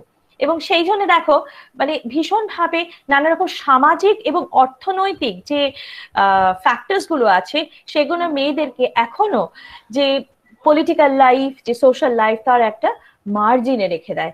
আমরা তো এতগুলো বছর, 73 বছর পেরিয়ে গেছি, তা সত্ত্বেও কিন্তু আমরা সেই জায়গা থেকে আমাদের উত্তরণ কিছু হয়নি। তো এই জেন্ডার ইকুইটি আমরা কি করে পেতে পারি? দেখো, আমাদের প্রথম যেটা আমি দিয়েছি, তোমরা হয়তো হাসবে, অ্যাডিকুয়েট নিউট্রিশন। কেন, আমরা কি খেতে পাই না? আমাদের কি স্বাস্থ্য খারাপ? তা নয়। মাংসের বড় পিসটা এখনো বাড়িতে কার পাতে যায়? ছেলেটার পাতে না মেয়েটার পাতে? মাছের সব থেকে ভালো টুকরোটা কার পাতে পড়ে? যদি দুধ এমন পরিমাণ থাকে, ধরো 1 কাপ দুধ আছে, বাবা আর মেয়ে অথবা ভাই বোন আছে, কে পাবে আগে দুধটা? এই প্রশ্নগুলো করেছো? কোনোদিন মাদের দেখেছো তার হয়তো তার নিউট্রিশনাল প্রয়োজনটা বেশি, কারণ তার শরীরের উপর দিয়ে নানা রকম ধকল যায়। কিন্তু মাদের দেখেছো কখনো যে ঘরের ভালো মন্দ খাওয়াটা আগে সে খেয়ে নিচ্ছে? কখনো দেখোনি। তার সঙ্গে আছে, তাহলে এই যে জায়গাগুলো আমরা, আমাদের বলা হয় কি না, সতী নারী সেই যে সবসময় পতির পরে খায়। খুব অসুস্থ অবস্থাতেও দেখবে বাড়ির মায়েদের কখনো তোমরা বোঝাতে পারবে না যে না তোমার খাওয়া দরকার, তুমি টাইম মতো খেয়ে নাও, বাবা যদি দেরি করে আসে বাবা দেরিতে খাবে, বাবার খাবারটা ঢাকা দিয়ে রেখে দাও। সেই মহিলাটি সে ভাববে সে বোধহয় তার থেকে বড় অন্যায়, তার থেকে বড় পাপ সে বোধহয় আর করতে পারে না। তো এই যে ছোট ছোট যে জিনিসগুলো যেগুলো সঙ্গে করে আমরা বড় হই, যেগুলোকে আমরা আলাদা করে আমরা ধরেই নিই যে মা সবার শেষে খাবে বাড়িতে, বা যে পরিবেশন করছে সে একজন মহিলাই হবে বাড়িতে। যখন আমি নেমন্তন্ন বাড়ির কথা বলছি না, একেবারে ঘরোয়া পরিবেশনের কথা বলছি, যে ভাতের থালা সামনে ধরবে সে সবসময় মহিলাই হবে, এবং সবাইকে সব ভালোটুকু দিয়ে শেষে সেই পায়েসের হাড়ি চাঁচিটুকু সে খাবে, অথবা মাছগুলো সব দিয়ে মাছের কাঁটাটাই সে খাবে। কারণ মহিলাদের জন্য কাঁটা খাওয়া ভালো, তাতে ক্যালসিয়াম শরীরে ঢোকে। ক্যালসিয়ামটা তো অন্যভাবেও ঢোকানো যায়। এরপরে আসছি আমি ফিজিক্যাল সিকিউরিটিতে। ফিজিক্যাল সিকিউরিটি তোমরা জানো মেয়েদের গায়ের জোর কম বলে এই জায়গাটা অনেকে মেয়েদেরকে পণ্য দ্রব্য হিসাবে দেখার যে মানসিকতা, ভোগ্য পণ্য হিসাবে দেখার যে মানসিকতা, সেই মানসিকতা থেকে এখনো সমাজ বের হয়ে আসতে পারেনি। সেই জন্য ফিজিক্যাল সিকিউরিটির জন্যও তাদের একটা রিজার্ভেশন দরকার। আজকে যদি এই মানসিকতা, এই যে জেন্ডার সেন্সিটাইজেশন, যেটা জেন্ডার সেন্সিটাইজেশন, যে আমি সেন্সিটাইজেশন মানে এখানে কি, যে না প্রত্যেকটা মানুষকে তার যোগ্য সম্মান দেওয়া, সে নারী হোক বা পুরুষ, তাদেরকে যোগ্য সম্মান দিতে হবে। এই যে সম্মানটা যবে আমরা দিতে শিখবো, সেই সম্মানটা দিতে শেখানোটা কিন্তু শুরু করতে হবে একেবারে সেই শিশু অবস্থা থেকে, যখন প্রথম জ্ঞানোন্মোচন হয়। আজকে আমরা কিন্তু অ্যাডভার্টাইজমেন্ট গুলোতে যখন খুব সুন্দর সুন্দর মডেলদের দেখি, হয় ছবিতে বা না হলে টেলিভিশনে, না হলে কোনো বড় পর্দায়, যখন সেই মডেলদের দেখি তাদের সেই আওয়ার গ্লাস ফিগার যেটাকে বলে 36, 26, 36, এটাকে যখন আমরা এনজয় করি, তখন কি আমরা একেবারে ভেবেছি যে নারীকে কত বড় পণ্য তৈরি করা হচ্ছে এই করে? কেন আমরা এটা হতে দেব? এই জায়গাটা আমরা, এবং যতক্ষণ না পর্যন্ত আমরা আমাদের মানসিকতা থেকে এই ধরনের চিন্তা ভাবনাগুলোকে যে আমরা যতক্ষণ মুছে দিতে পারবো, ততক্ষণ পর্যন্ত কিন্তু জেন্ডার ইকুইটি কোনোভাবেই আসবে না, সবসময় মেয়েরা পিছিয়ে থাকবে। Fourth point, inclusion in decision making. এটা আমরা সাধারণভাবে আমাদের প্রত্যেক ঘরে ঘরেই দেখতে পাই, শুধু বাংলার ঘরে না, এটা পৃথিবীর সারা দুনিয়াতেই এক গল্প, যে কোনো যখন বড় একটা ডিসিশন নেওয়া হচ্ছে, ধরো মাছের পিসটা কে খাবে সেটা মা বলে দিচ্ছে, আজকে সকালের খাবারটা কি হবে সেটা মা বলে দিচ্ছে। কিন্তু ধরো বাড়ি কেনা হবে, মা হয়তো রোজগার করে না, বাবা রোজগার করে, বাড়ি কেনা হবে, কে ডিসিশন নেবে? খুব ন্যাচারালি বাবা। তো এই যে জায়গা, তার মানে কি ডিসিশন মেকিং, বড় বড় ডিসিশন যেগুলো একটা শুধুমাত্র একজন বা দুজন ইন্ডিভিজুয়াল না, যেটা হয়তো প্রজন্মের পর প্রজন্ম সে তার সুফল বা কুফল ভোগ করবে, এই ধরনের ডিসিশন গুলো, বা উচ্চশিক্ষায় বাড়ির ছেলেটা বা মেয়েটা কোথায় যাবে, কিভাবে যাবে, কেন যাবে, এই ডিসিশন গুলো বেশিরভাগই কারা নিচ্ছে? না বাবারা। বাবার অবর্তমানে মায়েরা নিচ্ছে। তো this is again a very big barrier to gender equity। এবং ইকুইটি আনতে গেলে আমাদের কি আরো ভাবতে হবে, আমাদের যে পলিসি মানে দেশের যে পলিসিগুলো যখন তৈরি হয়, ধরো বাজেট, সেগুলোকে আরো বেশি আমাদের ইকুইটির কথা মাথায় রেখে উইমেন ফ্রেন্ডলি করতে হবে, যাতে মেয়েদের কিছু বেশি সুযোগ সুবিধা দেওয়া যায়, সেটাকে আমাদের ভাবতে হবে। পাওয়ার স্ট্রাকচার যেটা আমি বলছিলাম, যে ক্ষমতায়নটা শুধুমাত্র নারী পুরুষ নিয়ে ভাবলে হবে না, কিন্তু যে ইনস্টিটিউশন গুলো এই ক্ষমতায়নে দায়িত্বে থাকে তাদেরও ইডিওলজি চিন্তা করতে হবে, তাদেরকে জেন্ডার ইকুইটি পেতে গেলে, ইকুইটেবল করতে গেলে, সমানাধিকার দিতে গেলে তাদেরকে কিন্তু জেন্ডার ইনইকুয়ালিটি যেটা হয়ে আছে, যেটা অসম একটা বিভাজন হয়ে আছে, সেটা সম্পর্কেও তাদের ভাবতে হবে, তাদের চিন্তা করতে হবে।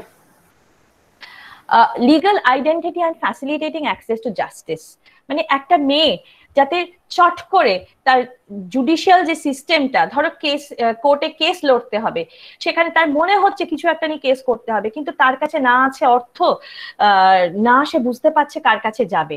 তো এই জায়গাগুলো আরো ফ্রি কাউন্সেলিং যাতে দেওয়া যায়, আরো ফ্রি সুযোগ সুবিধা যাতে দেওয়া যায়, সেইগুলোকে আমাদের সবসময় মাথায় রাখতে হবে। আমাদের বলতে আমি এখানে যেহেতু আমাদের কনস্টিটিউশন বলে দিয়েছে we the people, for the people, by the people, সেই জন্য আমাদের বলতে এখানে আমি দেশের কথাই বলছি। এবং যে যতটুকু রিসোর্সেস আছে, রিসোর্সেস মানে আমাদের কাছে অ্যাভেলেবল যেসব মানে মিনস আছে যেগুলো দিয়ে আমরা কিছু করতে পারি জীবনে, সেটাও যাতে সমানভাবে সবার মধ্যে বন্টিত হয়, সবাই যাতে তার সুবিধা নিতে পারে। যে প্রজেক্টগুলো, ধরো সরকারি প্রজেক্টগুলো, সেগুলো যাতে মহিলারাও সুবিধা নিতে পারে, যাতে সে তার নিজের জীবনের দায়িত্বটা এবং সে যাদের দায়িত্ব নিতে চায় তাদের দায়িত্বটা সে নিতে পারে, সেইটাকে আমাদের একটু ভাবতে হবে।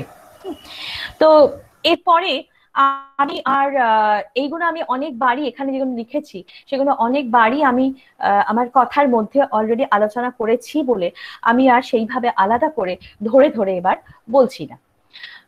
তো যাই হোক, এবার আমি এই Indian female entrepreneurs, Indian female entrepreneurs কাদের বলে? এন্টারপ্রেনার কে? এন্টারপ্রেনার হচ্ছে সেই মানুষ যে নিজে কিছু করে, যে নিজে ধরো কোনো একটা ব্যবসা করলো বা কোনো একটা এনজিও খুললো বা কোনো সে হয়তো একাডেমিক্সে গেল, কিন্তু একদম নিজের মতো করে কোনো কিছু একটা যে গড়ে তোলে তাকেই বলে এন্টারপ্রেনার্স। এবং মেয়েদের যদি তাদের নিজেদের জায়গাটা পেতে হয়, যে প্রজেক্টগুলো অলরেডি আছে, যে সুবিধাগুলো কিছু দেওয়া আছে, সেই সুবিধাগুলো হয়তো সম্পূর্ণ না, হয়তো আরো বেশি প্রয়োজন, কিন্তু যেটুকু পাওয়া যায় সেটুকুতেও সে যদি সবসময় স্বনির্ভর হওয়ার কথা ভাবে, সে যদি শুধু এটা না ভাবে না আমাকে এসএসসিটা পেতে হবে, স্কুলে একটা চাকরি পেতে হবে, কারণ মেয়েদের স্কুলের চাকরি শিক্ষকতাই সব থেকে ভালো, এই ভাবনার বাইরে সে যদি বেরোতে না পারে তাহলে কিন্তু খুব মুশকিলের কথা। সব থেকে একটা মেয়ে তার নিজের যে ক্ষমতা, তার নিজের যে ট্যালেন্ট, তার নিজের যে ধরো পাওয়ার্স গুলো আছে, সেগুলো সে সব থেকে ভালো বলতে পারবে, সে বোঝাতে পারবে সমাজকে, সমাজকে সে নারী শক্তি প্রকাশ ঘটাতে পারবে সে যদি স্বনির্ভর হওয়ার চেষ্টা করে এন্টারপ্রেনারশিপের মাধ্যমে। তার মানে সে যদি নিজে কিছু একটা সংস্থা বা নিজে কিছু একটা কাজ, যেটা সে একদমই নিজে, হতে পারে সেটা কোনো বিউটিশিয়ানের কাজ, হতে পারে সেটা কোনো খেলনা তৈরি কারখানা, হতে পারে সেটা কোনো ব্যাগ তৈরি, ছোটখাটো কারখানা না করে সে ঘরোয়া ভাবে তৈরি করলো। ফর এক্সাম্পল দেখো, এই যে আমুল, আমুল এত বড় একটা মুভমেন্ট হয়ে গেছে, এটা কিন্তু মহিলা একটা কোঅপারেটিভ মুভমেন্ট থেকেই শুরু হয়েছে গুজরাটে।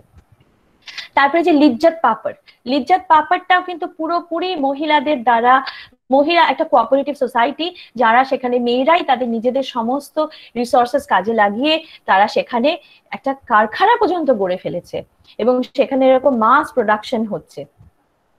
তো যাই হোক, এখানেও কিন্তু কিছু জিনিস মাথায় রাখতে হবে, সেটা হচ্ছে যে মুহূর্তে তুমি নিজের কোনো সংস্থা তৈরি করতে যাবে, দেখবে তোমার ওয়ার্ক ফোর্সটা বা লেবার যারা আসছে সেখানে কাজ করতে, তাদের কিন্তু একটু সমস্যা হচ্ছে, কারণ সেই যে ওয়ার্ক ফোর্সটা তারা কিন্তু বেশিরভাগই হচ্ছে তারা মেল, তারা কিন্তু পুরুষ, এবং পুরুষদের মানে ওই যে আমি বললাম ছোট্টবেলা থেকে ওইভাবে তৈরি করে, সবসময় দেখে এসছে বাড়িতে বস কে না বাবা, মা কিন্তু বাবার উপরে কোনো কথা বলে না, বেশি কিছু হলে বলে এই বাবাকে বলে দেবো, কিন্তু এইটা যে অবচেতন মনে চলে এসছে, তখন কর্মক্ষেত্রে এসে সে একজন মহিলাকে বস হিসাবে সে মেনে নিতে পারে না। তার জন্য কি এই যে জেন্ডার রোল কি হওয়া উচিত, কোথায় কিভাবে হবে, কাকে কিভাবে সম্মান করতে হবে, সেটা কিন্তু একটা দেশ গড়ার জন্য আশু প্রয়োজন।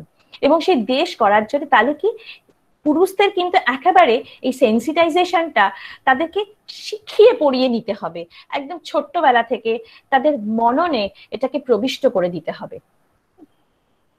এবং আরেকটা জিনিস, আমি এই প্যাট্রিয়ার্কাল রিপ্রেসিভ অ্যাটিটিউড, যেটা মানে পুরুষতান্ত্রিক সমাজে যে ভায়োলেন্স বেশি হয় মেয়েদের, এটা সম্পর্কে আর এখন বিস্তারিত বলছি না, কারণ আমি অলরেডি বেশ খানিকটা বলেছি। তো আরেকটা যেটা আমার মনে হয় আমার ছাত্রীরা বিশেষ করে, আমার কলিগসরা নিশ্চয়ই জানবেন, কিন্তু আমার ছাত্রীরা বিশেষ করে এই টার্ম, এই যে গ্যাস লাইটিং কথাটা, গ্যাস লাইটিং কথাটা সম্পর্কে খুব একটা পরিচিত নও তোমরা। গ্যাস লাইটিং মানে কিন্তু গায়ে আগুন ধরিয়ে দেওয়া নয়। গ্যাসলাইটিং হচ্ছে প্রত্যেকটা দৈনন্দিন কথাবার্তার মধ্যে ছোট ছোট কথা, ছোট ছোট অ্যাটিটিউড, যেখানে বুঝিয়ে দেওয়া দেখ তুমি কোনো কমবেন না। ক্যাজুয়ালি একটা ছেলে বাড়িতে ঘুরতে ফিরতে এসে দেখবে দাদারা, বিশেষ করে বোনেদের, এমনকি ভাইয়েরাও দিদিদের, হ্যাঁ তুই এটা পারিস, এটা ছাড় তো, তুই এগুলো তোর তোর না। এই যে অ্যাটিটিউডটা, এই অ্যাটিটিউডটাকে বলে গ্যাসলাইটিং। খুব অল্প অল্প করে দেখবে অনেক সময় অনেক পরিবারেই এই ধরনের সমস্যাগুলো, মানে বেশিরভাগ পরিবারেই কোথাও না কোথাও আছে। বাড়ি মানে ছেলে মেয়ের যদি খারাপ কিছু হলো তখন মায়ের দোষ, মা ঠিক মতো ছেলে মেয়েকে মানুষ করতে পারেনি। এটাও কিন্তু এক ধরনের এই যে ছোট ছোট জায়গাগুলো, এইগুলোকে বলা হয় গ্যাস লাইটিং।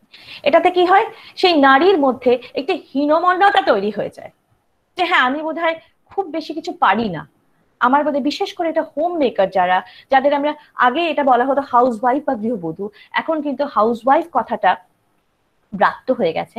এখন কথা আমরা যেটা বলে থাকি সেটা হচ্ছে হোম মেকার, যে বাড়ি তৈরি করে। তাহলে কিন্তু তার মধ্যে একটা হীনমন্যতা তৈরি হচ্ছে, হ্যাঁ আমি বোধহয় ঠিক মতো কাজ পারি না, তা কি রান্নাটা করেছো, দেখ ভালো হয়নি আজকে এটা খেতে, কি করেছো, করতে পারোনি, আমার মা অনেক ভালো করতো। এই যে কথাটা, এই কথাটা যে একটা মেয়েকে এক মুহূর্তের মধ্যে তার যে কনফিডেন্স, সেই কনফিডেন্সকে যে ভেঙে গুড়িয়ে দিতে পারে, এটা কিন্তু অনেক সময় কেউ খেয়ালই করে না। তাহলে এই গ্যাস লাইটিং মেকানিজমস কিন্তু দৈনন্দিন জীবনে প্রতিনিয়ত মেয়েদের ফেস করতে হয়। আর সুতরাং দেখো, এই যে জেন্ডার বায়াস, একটা মেয়ে যখন নিজে এন্টারপ্রেনার হবে, নিজে যখন কাজ করবে, তখন এই জেন্ডার বায়াসটা কিন্তু একটা খুব বড় চ্যালেঞ্জ, যেটাকে তাকে ওভারকাম করতে আসতে হবে। আমি এখানে কিছু দিয়েছি, একজন উইমেন এন্টারপ্রেনার্স ইন ইন্ডিয়া। দেখো, উইমেন এন্টারপ্রেনার্স যে আমাদের দেশে একদমই নেই তা কিন্তু নয়। এটা 2018 প্রকাশিত একটা রিসার্চের বলছে যে ভারতবর্ষে কিন্তু এটা একটা আশার জায়গা, যে এন্টারপ্রেনারশিপ অনেক বেড়ে গেছে মহিলাদের মধ্যে। এবং আমরা ইন্দ্রা নুই, যে পেপসিকো কোম্পানি চেয়ারপারসন ছিলেন, ইন্দু জৈন, এখন উনি নেই, ইন্দ্রা নুই, ইন্দু জৈন যে Times of India chairperson, Ritu Kumar fashion designer, Aditi Gupta যে মেনস্ট্রোপিডিয়া বলে একটি সংস্থা চালান, এবং আরো অনেক অনেক নাম, মানে আগে যেটা হয়তো 5টা বা 10টা নামে সীমাবদ্ধ ছিল, এখন কিন্তু আরো অনেক অনেক নাম সেখানে তোমরা জানতে পারবে। কিন্তু তার আগে তোমাদেরকে, যদিও আমি স্ক্রিনে তোমাদের থ্যাংক ইউ বলে দিয়েছি, তার আগে আমার খুব ইচ্ছে করছে তোমাদেরকে কিছু মহিলার কথা খুব অল্প সংক্ষেপে শুধু তার পরিচয়টা বলে দিয়ে। যেমন দেখো, পৃথা রেড্ডি বলে একজন ভদ্রমহিলা আছেন। পৃথা রেড্ডি হচ্ছেন তোমার যেটা তোমাদের সাচি গ্রুপ, যেটা সেই সাচি গ্রুপের কিন্তু সিইও। এবং তিনি কি বলছেন, তার মতে যে as women we have specific challenges, we have to juggle the family at home and the family at work। মানে কর্মক্ষেত্রেও বলো বা তুমি সংসারের ক্ষেত্রেও বলো, দুটো জায়গায় কিন্তু আমাদের বারবার দুটো পরিবারের মধ্যে নিজেকে ভাগ করে দিতে হচ্ছে। নিজেকে একবার আমরা ফ্যামিলির দিকে তাকাচ্ছি, সন্তানের দায়িত্ব, স্বামীর দায়িত্ব, আত্মীয় স্বজনের দায়িত্ব, আর একদিকে হচ্ছে কর্মক্ষেত্রের যে দায়িত্ব। তো উনি বলছেন যে আমি কিন্তু টাইম ম্যানেজমেন্ট সম্পর্কে একদম চিন্তিত হই না, টেনশন করি না। কেন? I just take things as they come. While I am a working woman, I also need time for myself, my soul and my mind. For me, nothing is healthier and more satisfying than tranquility. উনি কিন্তু আমাদের পথ দেখাচ্ছেন যে কিভাবে নারী হিসাবে আমাদের ভাবতে হবে। যে আমি কর্মক্ষেত্রে সময় দিচ্ছি বলে আমার সংসারের প্রতি আমি অন্যায় করছি, এই ভাবনা থেকে আমাদের বেরোতে হবে। আমাদেরকে বুঝতে হবে যে নারী হিসাবে আমাদের নিজেদের জন্য একটা সময়ের কিন্তু প্রয়োজন আছে। তাই নিয়ে কোনো রকম হীনমন্যতা থাকা কিন্তু আমাদের কথা না। টাটা গ্রুপের যে সিইও, খুব সিনিয়র সিইও এই ভদ্রমহিলা অবনী দাভদা কিন্তু বলছেন যে যে স্টারবাকস যতদিন না সামনে এসছে ততদিন কিন্তু আমি কফিটা ঠিক মতো এনজয় করতে পারি। কেন না, কফিটা যখন আমরা বাড়িতে খাচ্ছি তখন কি হচ্ছে, এটা করতে হবে, সেটা করতে হবে, ওইটা ভাবতে হবে, নানা রকম ভাবনা আমাদেরকে কিন্তু বক ডাউন করছে, আমাদেরকে কিন্তু মানে আমরা কখন যে কফিটা ঠান্ডা হয়ে যাচ্ছে আমরা বুঝতে পারছি না।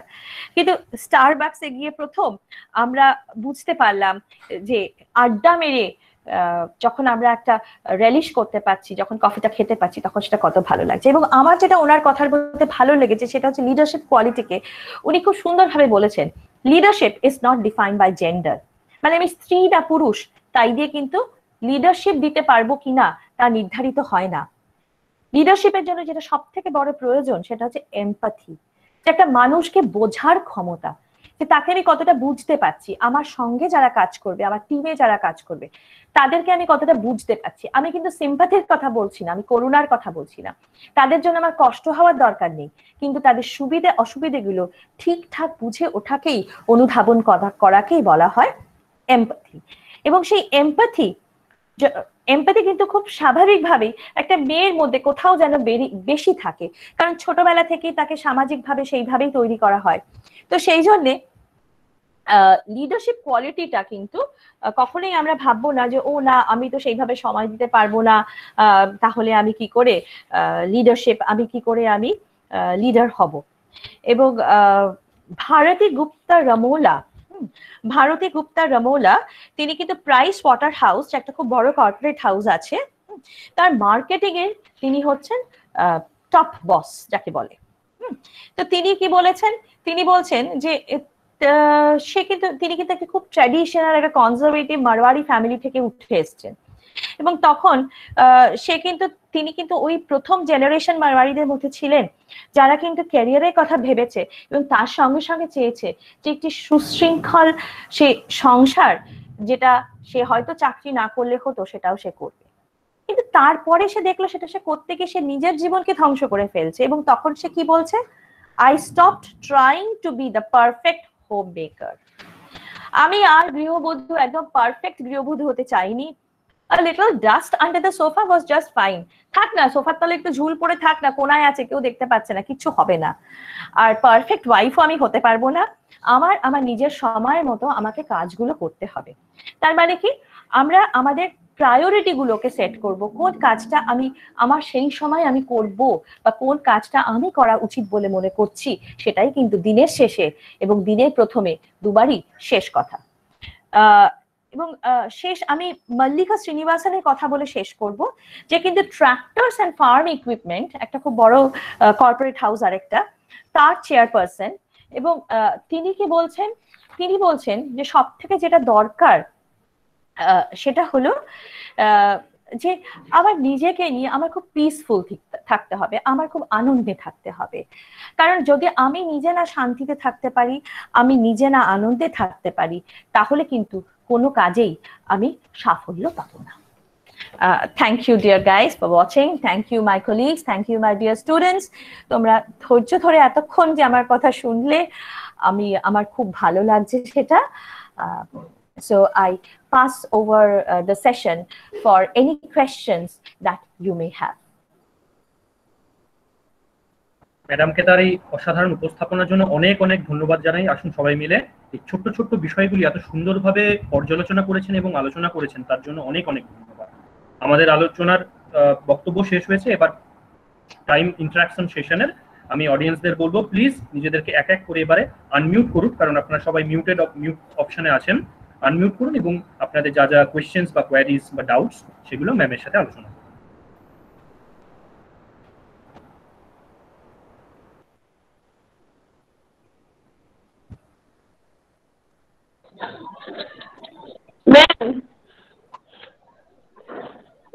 হ্যাঁ রিনা শাও, হ্যাঁ রিনা শুনতে পাচ্ছি। হ্যাঁ ম্যাম বলছি, আপনি খুব সুন্দরভাবে বলছেন, আমি প্রতিটা জিনিস আমি খুব মন দিয়ে শুনেছি।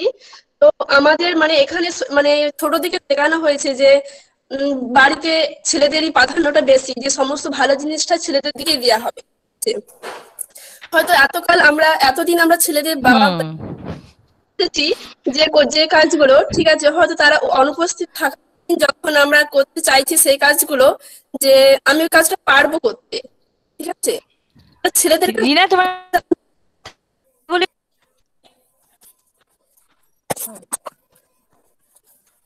Hello ma'am.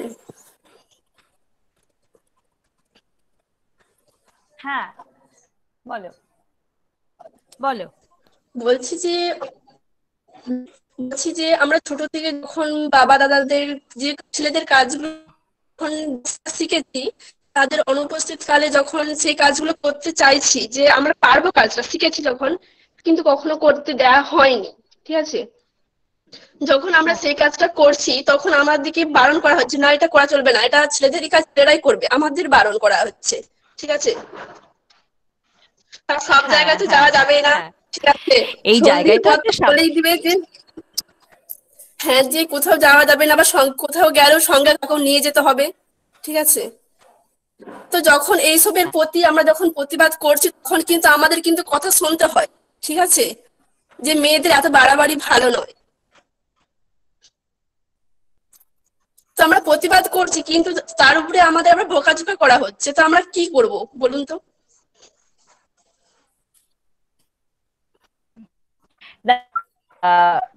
প্রতিবাদ করার থেকে একটা ভীষণ প্রয়োজন, সেটা হচ্ছে ছোট ছোট করে বোঝানো। তুমি কাজটা জিজ্ঞেস না করে যদি কাজটা করে কোনো কাজ করে ফেলো এবং সেটা যদি সাকসেসফুলি করো, যারা তোমাকে বারণ করতে দুবার ভাববে।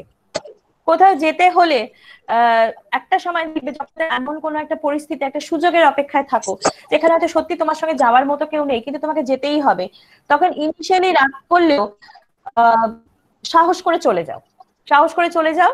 আর বাড়িতে বারবার মায়ের সঙ্গে বা মাতৃস্থানীয় যারা, তাদের সঙ্গে বেশি করে কথা বলো যে কেন আমাদের যাওয়া প্রয়োজন, কিভাবে আমাদের কেন আমরা পিছিয়ে থাকছি, কেন আমাদের অন্যরকম ভাবেও ভাবতে হবে।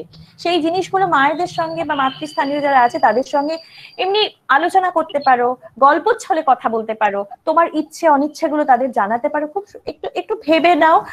আর আরো কিছু এখন তোমার ইউটিউব হওয়াতে বা তোমার গুগল সার্চে অনেক কিছু সুবিধা হয়েছে, তো তোমরা সেখানে মেয়েদের কিছু সাকসেস স্টোরি চাও তো খুঁজতে পারো। তোমরা গুগলে দেখবে খুব কি করেছে নাম, তাদের অনেক এসছে, খুব সাধারণ ঘর থেকে এসছে। তো যেমন ধরো মেরি কম, তাকে এই জায়গাগুলি বলতে বলতে সময় পরে দেখো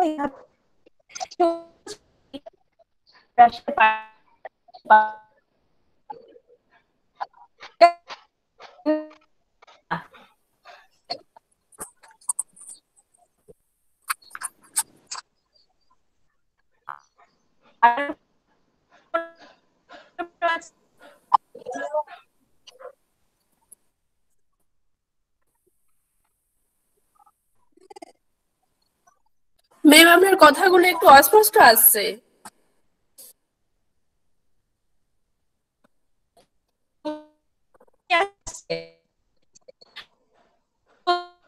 যারা হয়েছে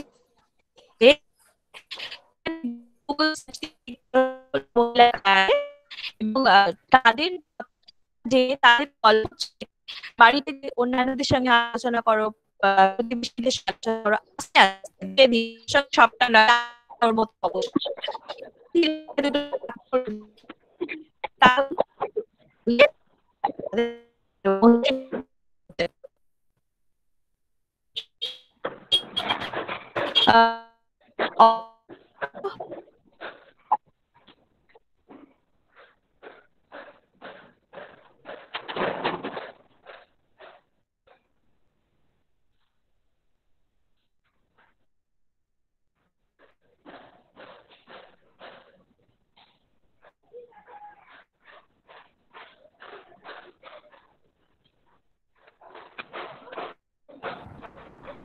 আমি অডিয়েন্সদের উদ্দেশ্যে জানাচ্ছি একটু অপেক্ষা করতে। ম্যামের মনে হচ্ছে নেটওয়ার্ক কিছু ইস্যুজ আছে, কথাগুলো একটু কেটে কেটে যাচ্ছিল, আর এখন ওনাকে আমি চ্যাটের মধ্যে দেখতেও পাচ্ছি না, সম্ভবত ডিসকানেক্টেড হয়ে গেছেন। হ্যাঁ, আমরা আমরা ততক্ষণ চালাই, নিজেরা যতক্ষণ সময় জয়েন করছি, এরপরে একটু জয়েন করবেন, স্যার 2-3 মিনিট কথা বলবেন, তারপরে আমরা অনুষ্ঠান শেষ করব। যতক্ষণ সময় জয়েন করতে না পারছি আমরা ততক্ষণ অনুষ্ঠানটা চালাই। আমার মানে সোমার কথা সূত্র ধরেই আমরা বলছি যে মানে আসলে রিনা আছে কিনা এখন আমি জানি না, মনে হয় আছে এখনো রিনা চ্যাট বক্সে। তো আমাদের এই ধরনের অনুষ্ঠানগুলোর উদ্দেশ্য বা এই মানে জেন্ডার ইকুইটি প্রমোশন প্রোগ্রামের আন্ডারে আমরা যখন কোনো অনুষ্ঠান করব, আমাদের উদ্দেশ্য হচ্ছে আমাদের সমাজের মধ্যে যে স্টেরিওটাইপ গুলো রয়েছে, আমাদের নিজেদের মধ্যে যে স্টেরিওটাইপ গুলো রয়েছে যে আমরা এটা পারি ওটা পারি না, এটা আমাদের করতে হয় এটা আমাদের করতে হয় না, এই স্টেরিওটাইপ গুলো ভেঙে নিজেদের জীবনটাকে একটা যুক্তির ওপর প্রতিষ্ঠা করা। যে আমি যদি ভাবি আমি একটা কাজ পারি না, কেন পারি না? আমার জেন্ডারগত কারণে পারি না, না আমি কাজটা শিখিনি বলে পারি না? এই জায়গাগুলো আমাদের আস্তে আস্তে ক্লিয়ার করে নিতে হবে, এবং সেইটা করে আমাদের এই ধরনের প্রমোশন প্রোগ্রামগুলোর উদ্দেশ্য হচ্ছে আমাদের নিজেদের মধ্যে যে ক্যাপাসিটি বিল্ডিং, সেই এবিলিটিটাকে ডেভেলপ করা। নিজেদের মনের মধ্যে যেটুকু ভ্রান্তি রয়েছে, নিজেদের আত্মবিশ্বাসহীনতার জায়গায় যতটুকু ঘাটতি রয়েছে, আস্তে আস্তে সেগুলোকে কভার করে নেওয়া। সেগুলো খুব দ্রুত হতে পারে না, এগুলো তো অনেক সময়ের কাজ। সেই ধরো আজ ধরো তোমার মানে মহিলাদের উন্নয়নের কাজ চলছে সেই 19 শতক থেকে। 19 শতক থেকে যেতে যেতে আজকে ধরো 21 শতকের প্রথম 2টি দশক আমরা পার করে নিয়েছি। তারপরে আমরা এই জায়গায় দাঁড়িয়ে আছি যে আসলে কোনো সামাজিক কোনো পরিবর্তন আনা, জীবনের কোনো ক্ষেত্রে কোনো গুণগত পরিবর্তন আনা, এগুলো হচ্ছে অনেক সময় সাপেক্ষ ব্যাপার। একটু একটু করে কাজ করতে করতে, একটু একটু করে বাড়তে বাড়তে তবে সেই গুণগত মানে পরিবর্তনটা একটা পরিমাণগত পরিবর্তনের দিকে যেতে পারে। সেই সম্বন্ধে আমাদের সচেতন হতে হবে এবং আমাদের একটা কনস্ট্যান্ট এফর্ট থাকতে হবে সবাই, যার জন্য তুমি দেখবে আমাদের সরকার বিভিন্ন রকম প্রকল্প নেন। হ্যাঁ, আমরাও কলেজে ভাবছি, যেমন সরকার সবসময় এই ধরনের প্রকল্প প্রমোট করেন। তোমরা দেখবে তোমরা সবাই অলমোস্ট কন্যাশ্রী বলে একটা স্কলারশিপ পাও। হ্যাঁ, এটাও এক ধরনের জেন্ডার ইকুইটি প্রমোশন প্রোগ্রাম। হ্যাঁ, মানে এইটা একটা থাকে, এরকম অনেক প্রকল্প আছে যে ধরো আমাদের বিভিন্ন পঞ্চায়েতে সবসময় দেখবে মহিলাদের জন্য সিট রিজার্ভ করে দেয়, এটাও এক ধরনের ইকুইটি প্রমোশন। হ্যাঁ, এবার ধরো শুধু অন্যদের কথা না, ধরো আমরা যারা একাডেমিকে রয়েছি, আমরা ইউজুয়ালি অ্যাডমিনিস্ট্রেশনে যেতে চাই না। আমরা আমাদের মানে ধরো একই ধরনের চাকরি করছি, একই ধরনের একাডেমিক কোয়ালিফিকেশন আছে, কিন্তু দেখবে মহিলাদের মধ্যে অ্যাডমিনিস্ট্রেশনে যাওয়ার প্রবণতা কম। ইউজিসির একটা প্রকল্প ছিল মাঝখানে, স্যাম বলে সেন্সিটিভিটি অ্যাওয়ারনেস মোটিভেশন প্রোগ্রাম। এটা হতো সাধারণত মহিলা অ্যাডমিনিস্ট্রেটরদের মোটিভেট করা, মহিলাদের মোটিভেট করা যাতে তারা অ্যাডমিনিস্ট্রেশনে যায়। এই ধরনের বিবিধ প্রকল্প সরকারের চলে, বেসরকারি ক্ষেত্রে চলে। হ্যাঁ, তো সেই রকমই একটা প্রকল্প এগুলো সবই, যে কারণ এগুলো আমি বারবারই বলছি এই ধরনের গুণগত পরিবর্তন একটু একটু করে মানে আনতে আনতে তবে সেটা একটা পরিমাণগত পরিবর্তনের দিকে যায়, একটা ইকুইলিব্রিয়ামের দিকে যেতে পারে। সেটা আরো অনেক সময় সাপেক্ষ, এটা একটা মানে একটা প্রক্রিয়া। সেই প্রক্রিয়ার একটা অংশ হচ্ছে এই ধরনের জেন্ডার ইকুইটি প্রোগ্রাম। আচ্ছা, অগ্রদীপ স্যার জয়েন করে গেছেন, সোমা জয়েন করলো কিনা আমি জানি না, তাহলে মনে হয় স্যারকে। হ্যাঁ, আমি জয়েন করেছি। আসলে যেটা হয়েছিল সেটা আমার ওয়াইফাই এখানে নেট হঠাৎ করে একদম বসে গেছিল, সেই কারণে মানে সমস্ত ডিভাইসেস অফ হয়ে গেছিল। আচ্ছা, ঠিক আছে, তুমি তাহলে যাই হোক, তোমার বক্তব্যের মাঝখান থেকে শুনলাম।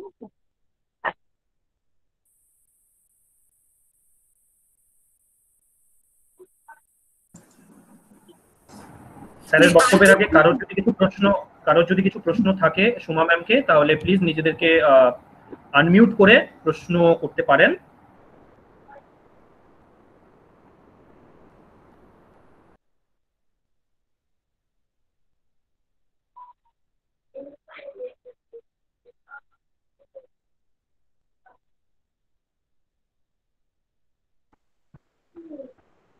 প্রশ্ন না করতে চাইলেও চ্যাট বক্সে ঝুড়ি ঝুড়ি বক্তব্য আসছে এবং সবাই সাংঘাতিক রকম ভাবে ধন্যবাদ জ্ঞাপন করছেন ম্যামকে, ম্যামের এত সুন্দর বক্তব্য রাখার জন্য। আচ্ছা, আমি কাউকে অন দেখতে পাচ্ছি, কেউ কিছু প্রশ্ন করতে চান সম্ভবত। ম্যাম, বলছিলাম আপনি এখানে বললেন ওই 70s এর ফেমিনিজের যে সেকেন্ড স্টেজে আমরা এই সেক্স আর জেন্ডারের যে ডিফারেন্সটা দেখলাম, তো এই সেক্স আর জেন্ডারের যে ডিফারেন্সটা, এটা কি ফেমিনিস্টরা আসার আগে বা ফেমিনিজম আসার আগে এতটাই কি আমাদের ওপর এফেক্টিভ ছিল? তাহলে এফেক্টিভিটির কথা এখানে নয়, এখানে হচ্ছে পপুলার ছিল না, এই ডিফারেন্সটা সেইভাবে গণ্য করা হতো না, দুটোকে সমার্থক শব্দ শব্দ হিসেবেই দেখা হতো। যদিও আমি বলেছি 1955 সালে প্রথম টার্মটি কয়েন করা হয়, জেন্ডার টার্মটি, কিন্তু সেটা পপুলার করে মানে সামাজিক প্রেক্ষাপটে তাকে নিয়ে আসে জনজীবনে, দৈনন্দিন জীবনে তার প্রবেশ ঘটে এই ফেমিনিস্টদের যে প্রথম তাকে আপন করে নেওয়া, তারপর থেকে ফেমিনিস্টরা প্রথম এই টার্মটিকে ভীষণভাবে পপুলার করে তাদের লেখায়, তাদের কথায়, সব জায়গায়। এবং তারপর মানে তারা মানে এমন ভাবে মহিলারা লড়ে বা এমন ভাবেই জেন্ডার টার্মটিকে তারা ইন্টিগ্রেট করে দেয় তাদের বিভিন্ন ডিসকোর্সে, যে তখন যে গ্লোবাল বডিগুলো তারা কিন্তু, যেমন যেটা আমি বলছিলাম, যে গ্লোবাল বডি তারা তখন কিন্তু বাধ্য হয় তাকে তার দিকে মানে সেটাকে সেইভাবে অ্যাকসেপ্ট করতে বা তার দিকে নজর দিতে। ঠিক আছে? Okay ma'am, thank you.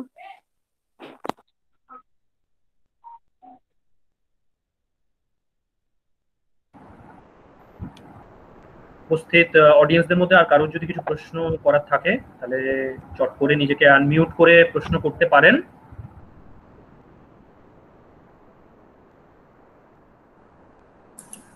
আর অগ্রদীপ, মানে অনেকটা সময় হয়ে গেছে, আর যারা বলবেন তারা তো আগামী দুদিন আরো সুযোগ পাবেন। আপাতত আপাতত আমরা এই ইন্টারাকশনটা ক্লোজ করে তুমি স্যারকে কিছু বলতে বলো, দিয়ে আমরা ঠিক আজকে শেষ ঠিক আছে ম্যাডাম। হ্যাঁ, আমাদের দুদিন ধরে এমনিতেই কর্মশালাটি চলবে এবং আমাদের প্রচুর ইন্টারাকশন সেশন থাকবে যেখানে প্রত্যেকে তাদের ডাউট ক্লিয়ার করার সুযোগ পাবেন। আশা করি দারুণভাবে এটি সাকসেসফুল হবে। তো আজকে এই অনুষ্ঠান চক্রের একদম শেষ লগ্নে আমাদের কলেজের অনারেবল প্রিন্সিপাল স্যারকে অর্থাৎ অধ্যক্ষ মহাশয়কে আমি অনুরোধ করব এই বিষয়ে কিছু বক্তব্য রাখার জন্য। স্যার। প্রথমেই আমি, শুনে যাচ্ছে তো সব ঠিকঠাক? আমি অ্যাকচুয়ালি পুরো রেডি ছিলাম না তো। হ্যাঁ হ্যাঁ স্যার, শোনা যাচ্ছে স্যার। আচ্ছা, বলছি প্রথমে আমি এই অনুষ্ঠানে, এটা তো অ্যাকচুয়ালি আগামী যে দুদিন প্রোগ্রাম হবে তারই প্রস্তুতি, তো সেই প্রস্তুতিতেই আমরা পরবর্তী প্রোগ্রামের কোয়ালিটি কি হবে সেটা দেখাতে পেরেছি।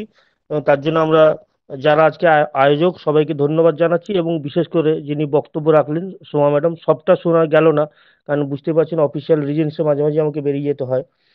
তো তার মধ্যে যতটুকু হয়েছে অবশ্যই অসাধারণ বক্তব্য, ছেলেরা মানে যারা মেয়েরা শুনলো তারা মনে রাখবে। আমি শুধু এখানে একটাই কথা বলতে চাই, যে সেটা হচ্ছে যে জেন্ডার ইকুইটি বা সেখান থেকে উইমেন এম্পাওয়ারমেন্ট বা ফ্রিডম ইত্যাদি ইত্যাদি যে টপিকগুলো এখন খুবই আলোচনা হয়, তো সেগুলো আমরা যদি এখন সাম্প্রতিক ঘটনাগুলো দেখি তাহলে দেখব যে পরিবর্তন সমস্ত দিক থেকেই আসছে। আজকে আমাদের যে মেল যে ইগো বা মেল যে সেন্টিমেন্ট, তার মধ্যেও অনেক পরিবর্তন ঘটছে, এবং সেটাও কিন্তু এই জেন্ডার ইকুইটি প্রমোশনের পক্ষে একটা ভালো দিক। এবং আজকে যদি আমরা ধরুন নিজেদের কলেজটাই তাকাই, তাহলে আমাদের কলেজের যে ইম্পর্টেন্ট বডিজগুলো আছে তার মধ্যে একটা হচ্ছে ধরুন আমাদের পরিচালন সমিতি বা যাকে আমরা বলি গভর্নিং বডি। গভর্নিং বডিতে কিন্তু আজকে দেখুন আমরা একজন মহিলাকে পেয়েছি সর্বাধিনায়ক হিসাবে, আমাদের প্রেসিডেন্ট কিন্তু একজন মহিলা। আজকে যদি আমরা দেখি যে ইন্টারনাল কোয়ালিটি অ্যাসুরেন্স সেলের মতো মানে একটা অত্যন্ত মানে গুরুত্বপূর্ণ জায়গা, সেখানে কিন্তু আমরা কোঅর্ডিনেটর হিসেবে একজন আমরা ফিমেল কলিগকে পেয়েছি। আজকে যদি আমরা অ্যাডমিশন কমিটির মতো একটা ইম্পর্টেন্ট কমিটি দেখি যাদের হাতে কলেজের অ্যাডমিশন, স্বচ্ছভাবে অ্যাডমিশন হওয়ার প্রক্রিয়াটি আছে, সেখানেও কিন্তু আজকে আমরা কি দেখতে পাচ্ছি, আজকে কিন্তু আমাদের একজন মহিলা কলিগ আছেন। অতএব টোটাল যে একটা অ্যাম্বায়েন্স এখানে এখন আমাদের টোটাল একটা ফিলোসফি তৈরি হয়ে গেছে, যে সেটা হচ্ছে কাজের দক্ষতা অনুযায়ী যে যার জায়গা পাবেন বা মানে কাজের জায়গাটা তৈরি করে নেবেন, সেখানে কেউ কাউকে দয়া করছে না, কেউ কাউকে ছেড়ে দিচ্ছে না, এরকম একটা অ্যাম্বায়েন্সের মধ্যে আমরা আসতে পেরেছি। এবং এটাই যদি থাকে তাহলে জেন্ডার ইকুইটি থেকে আরম্ভ করে আমাদের যে মানে উইমেন এম্পাওয়ারমেন্ট সমস্ত বিষয়গুলো ধীরে ধীরে যে পথে যাওয়া উচিত সে পথে যাবে। এই ব্যাপারে আমি হোপফুল। তার মধ্যে একটি শুধু সতর্কবার্তা, যে সেটা হচ্ছে যে প্রত্যেকটা জায়গাতে যে আলটিমেটলি তো ফ্রিডমটা পেতে হবে, ফ্রিডম অটোনমি এগুলো তো পেতে হবে, কিন্তু সেই ফ্রিডম এবং অটোনমিটা এনজয় করার ক্ষেত্রে যেমন এই লাস্টের দিকে একটু আলোচনা শুনছিলাম যে বাড়িতে অনেক সময় বলছে এটা করতে নেই ওটা করতে নেই, এই যে এটা করতে নেই ওটা করতে নেই, এটা সব সব জায়গাটা কিন্তু জেন্ডার বায়াসনেস থেকে বলা হচ্ছে তা নয়, এটা অনেক ক্ষেত্রেই বাচ্চাদের সেফটি সিকিউরিটির কথা ভেবেও করতে হচ্ছে। তো সেই জায়গাতে গিয়ে আমাদের জানতে হবে যে ফ্রিডমের লিমিটটাও কতটা, সেই লিমিটের মধ্যে থেকে যতক্ষণ আমরা ফ্রিডম চাইবো ততক্ষণ পর্যন্ত ফ্রিডম দেওয়াটা উল্টো দিকে যারা থাকবে তাদের কর্তব্যের মধ্যে পড়বে। তো আমরা পরবর্তী দিনগুলোতে মানে যে দুদিন আমাদের কাল এবং পরশু আলোচনাটা হবে, সেদিকেও আমরা তাকিয়ে থাকলাম যাতে করে আমাদের আলোচনাটা ফলপ্রসূ হয়। টোনটা সেট করলেন ম্যাডাম অত্যন্ত সুন্দরভাবে, সোমা ম্যাডাম অত্যন্ত সুন্দরভাবে টোনটা সেট করে দিলেন। আমরা আশা করব যে হাই লেভেলে টোনটা সেট হলো, সেই লেভেলটা ধরে রেখে আমরা পরবর্তী দুদিন এই আলোচনাটা করতে পারবো। আর জেন্ডার ইকুইটি ক্ষেত্রে লাস্ট বক্তব্য হচ্ছে যে মহিলারা তখনই সেই জায়গাটা পাবেন যখন মহিলারা ভাববেন যে আমরা মহিলা নয়, আমরা স্বাভাবিকভাবে যেভাবে মানুষ একই রকম ভাবে আমরাও মানুষ, যেটা আজকে ভাবা হচ্ছে বলেই কিন্তু এত স্মুথলি সমস্ত কিছু হচ্ছে। অনেক স্মুথলি অনেক জায়গায় অনেক পরিবর্তন হয়ে যাচ্ছে, কিন্তু এগুলো বিরাট কিছু চাইতে হচ্ছে তা নয়। কিন্তু মানে আজকে একটা গভর্নিং বডি প্রেসিডেন্টে মানে প্রেসিডেন্টশিপে একজন মহিলা আসছেন, তার জন্য কিন্তু বিরাট যুদ্ধযাত্রা করতে হচ্ছে না। It's a very natural game হয়ে গেছে। তো এইটাও তো আমাদের সমাজের একটা প্রাপ্তির জায়গা। তো সেই প্রাপ্তির জায়গাটা আরো পরবর্তীকালে উত্তরণ হবে, এটা ডেফিনিট। একটা স্লোপে যখন ব্যাপারটা আছে, একটা ঢালের যখন ব্যাপারটা আছে, তখন সেই দিকেই আরো গড়াবে, সেটাই স্বাভাবিক ঘটনা। এইটুকু বলে সবাইকে আমার কালকের এবং পরশু দিনের প্রোগ্রামের জন্য শুভেচ্ছা জানাচ্ছি, এবং যারা আজকে এই প্রোগ্রামটা অর্গানাইজ করলেন এবং যিনি বক্তব্য রাখলেন সোমা ম্যাডামকে বিশেষভাবে ধন্যবাদ জানাচ্ছি। এবং এই বলে আমার বক্তব্য আমি শেষ করছি। সবাইকে ধন্যবাদ। স্যারের এই সুন্দর বক্তব্যের জন্য স্যারকে ধন্যবাদ জানাই। এর সাথে আমরা আজকে আলোচনা চক্রে একদম শেষ লগ্নে চলে এসেছি, এবং সুন্দরভাবে স্যার যেটি বললেন যে সোমা ম্যাম কালকের দুদিনের এই শিবির বা এই কর্মশালার একটি সুন্দর টোন সেট করেছেন। এর সাথেই আমরা সুন্দরভাবে এই দুদিন আলোচনা চক্রে থাকবো এবং এই আলোচনা চক্রটিকে ফলপ্রসূ করব এই আশা নিয়ে, এবং সবার সুস্বাস্থ্য কামনা করে আজকে সবার থেকে আমরা বিদায় নিচ্ছি। সবাই ভালো থাকবেন। কালকে 10:30 থেকে আমাদের এই শিবির বা এই কর্মশালা শুরু হচ্ছে। সবার সাথে দেখা হবে কালকে। Good bye.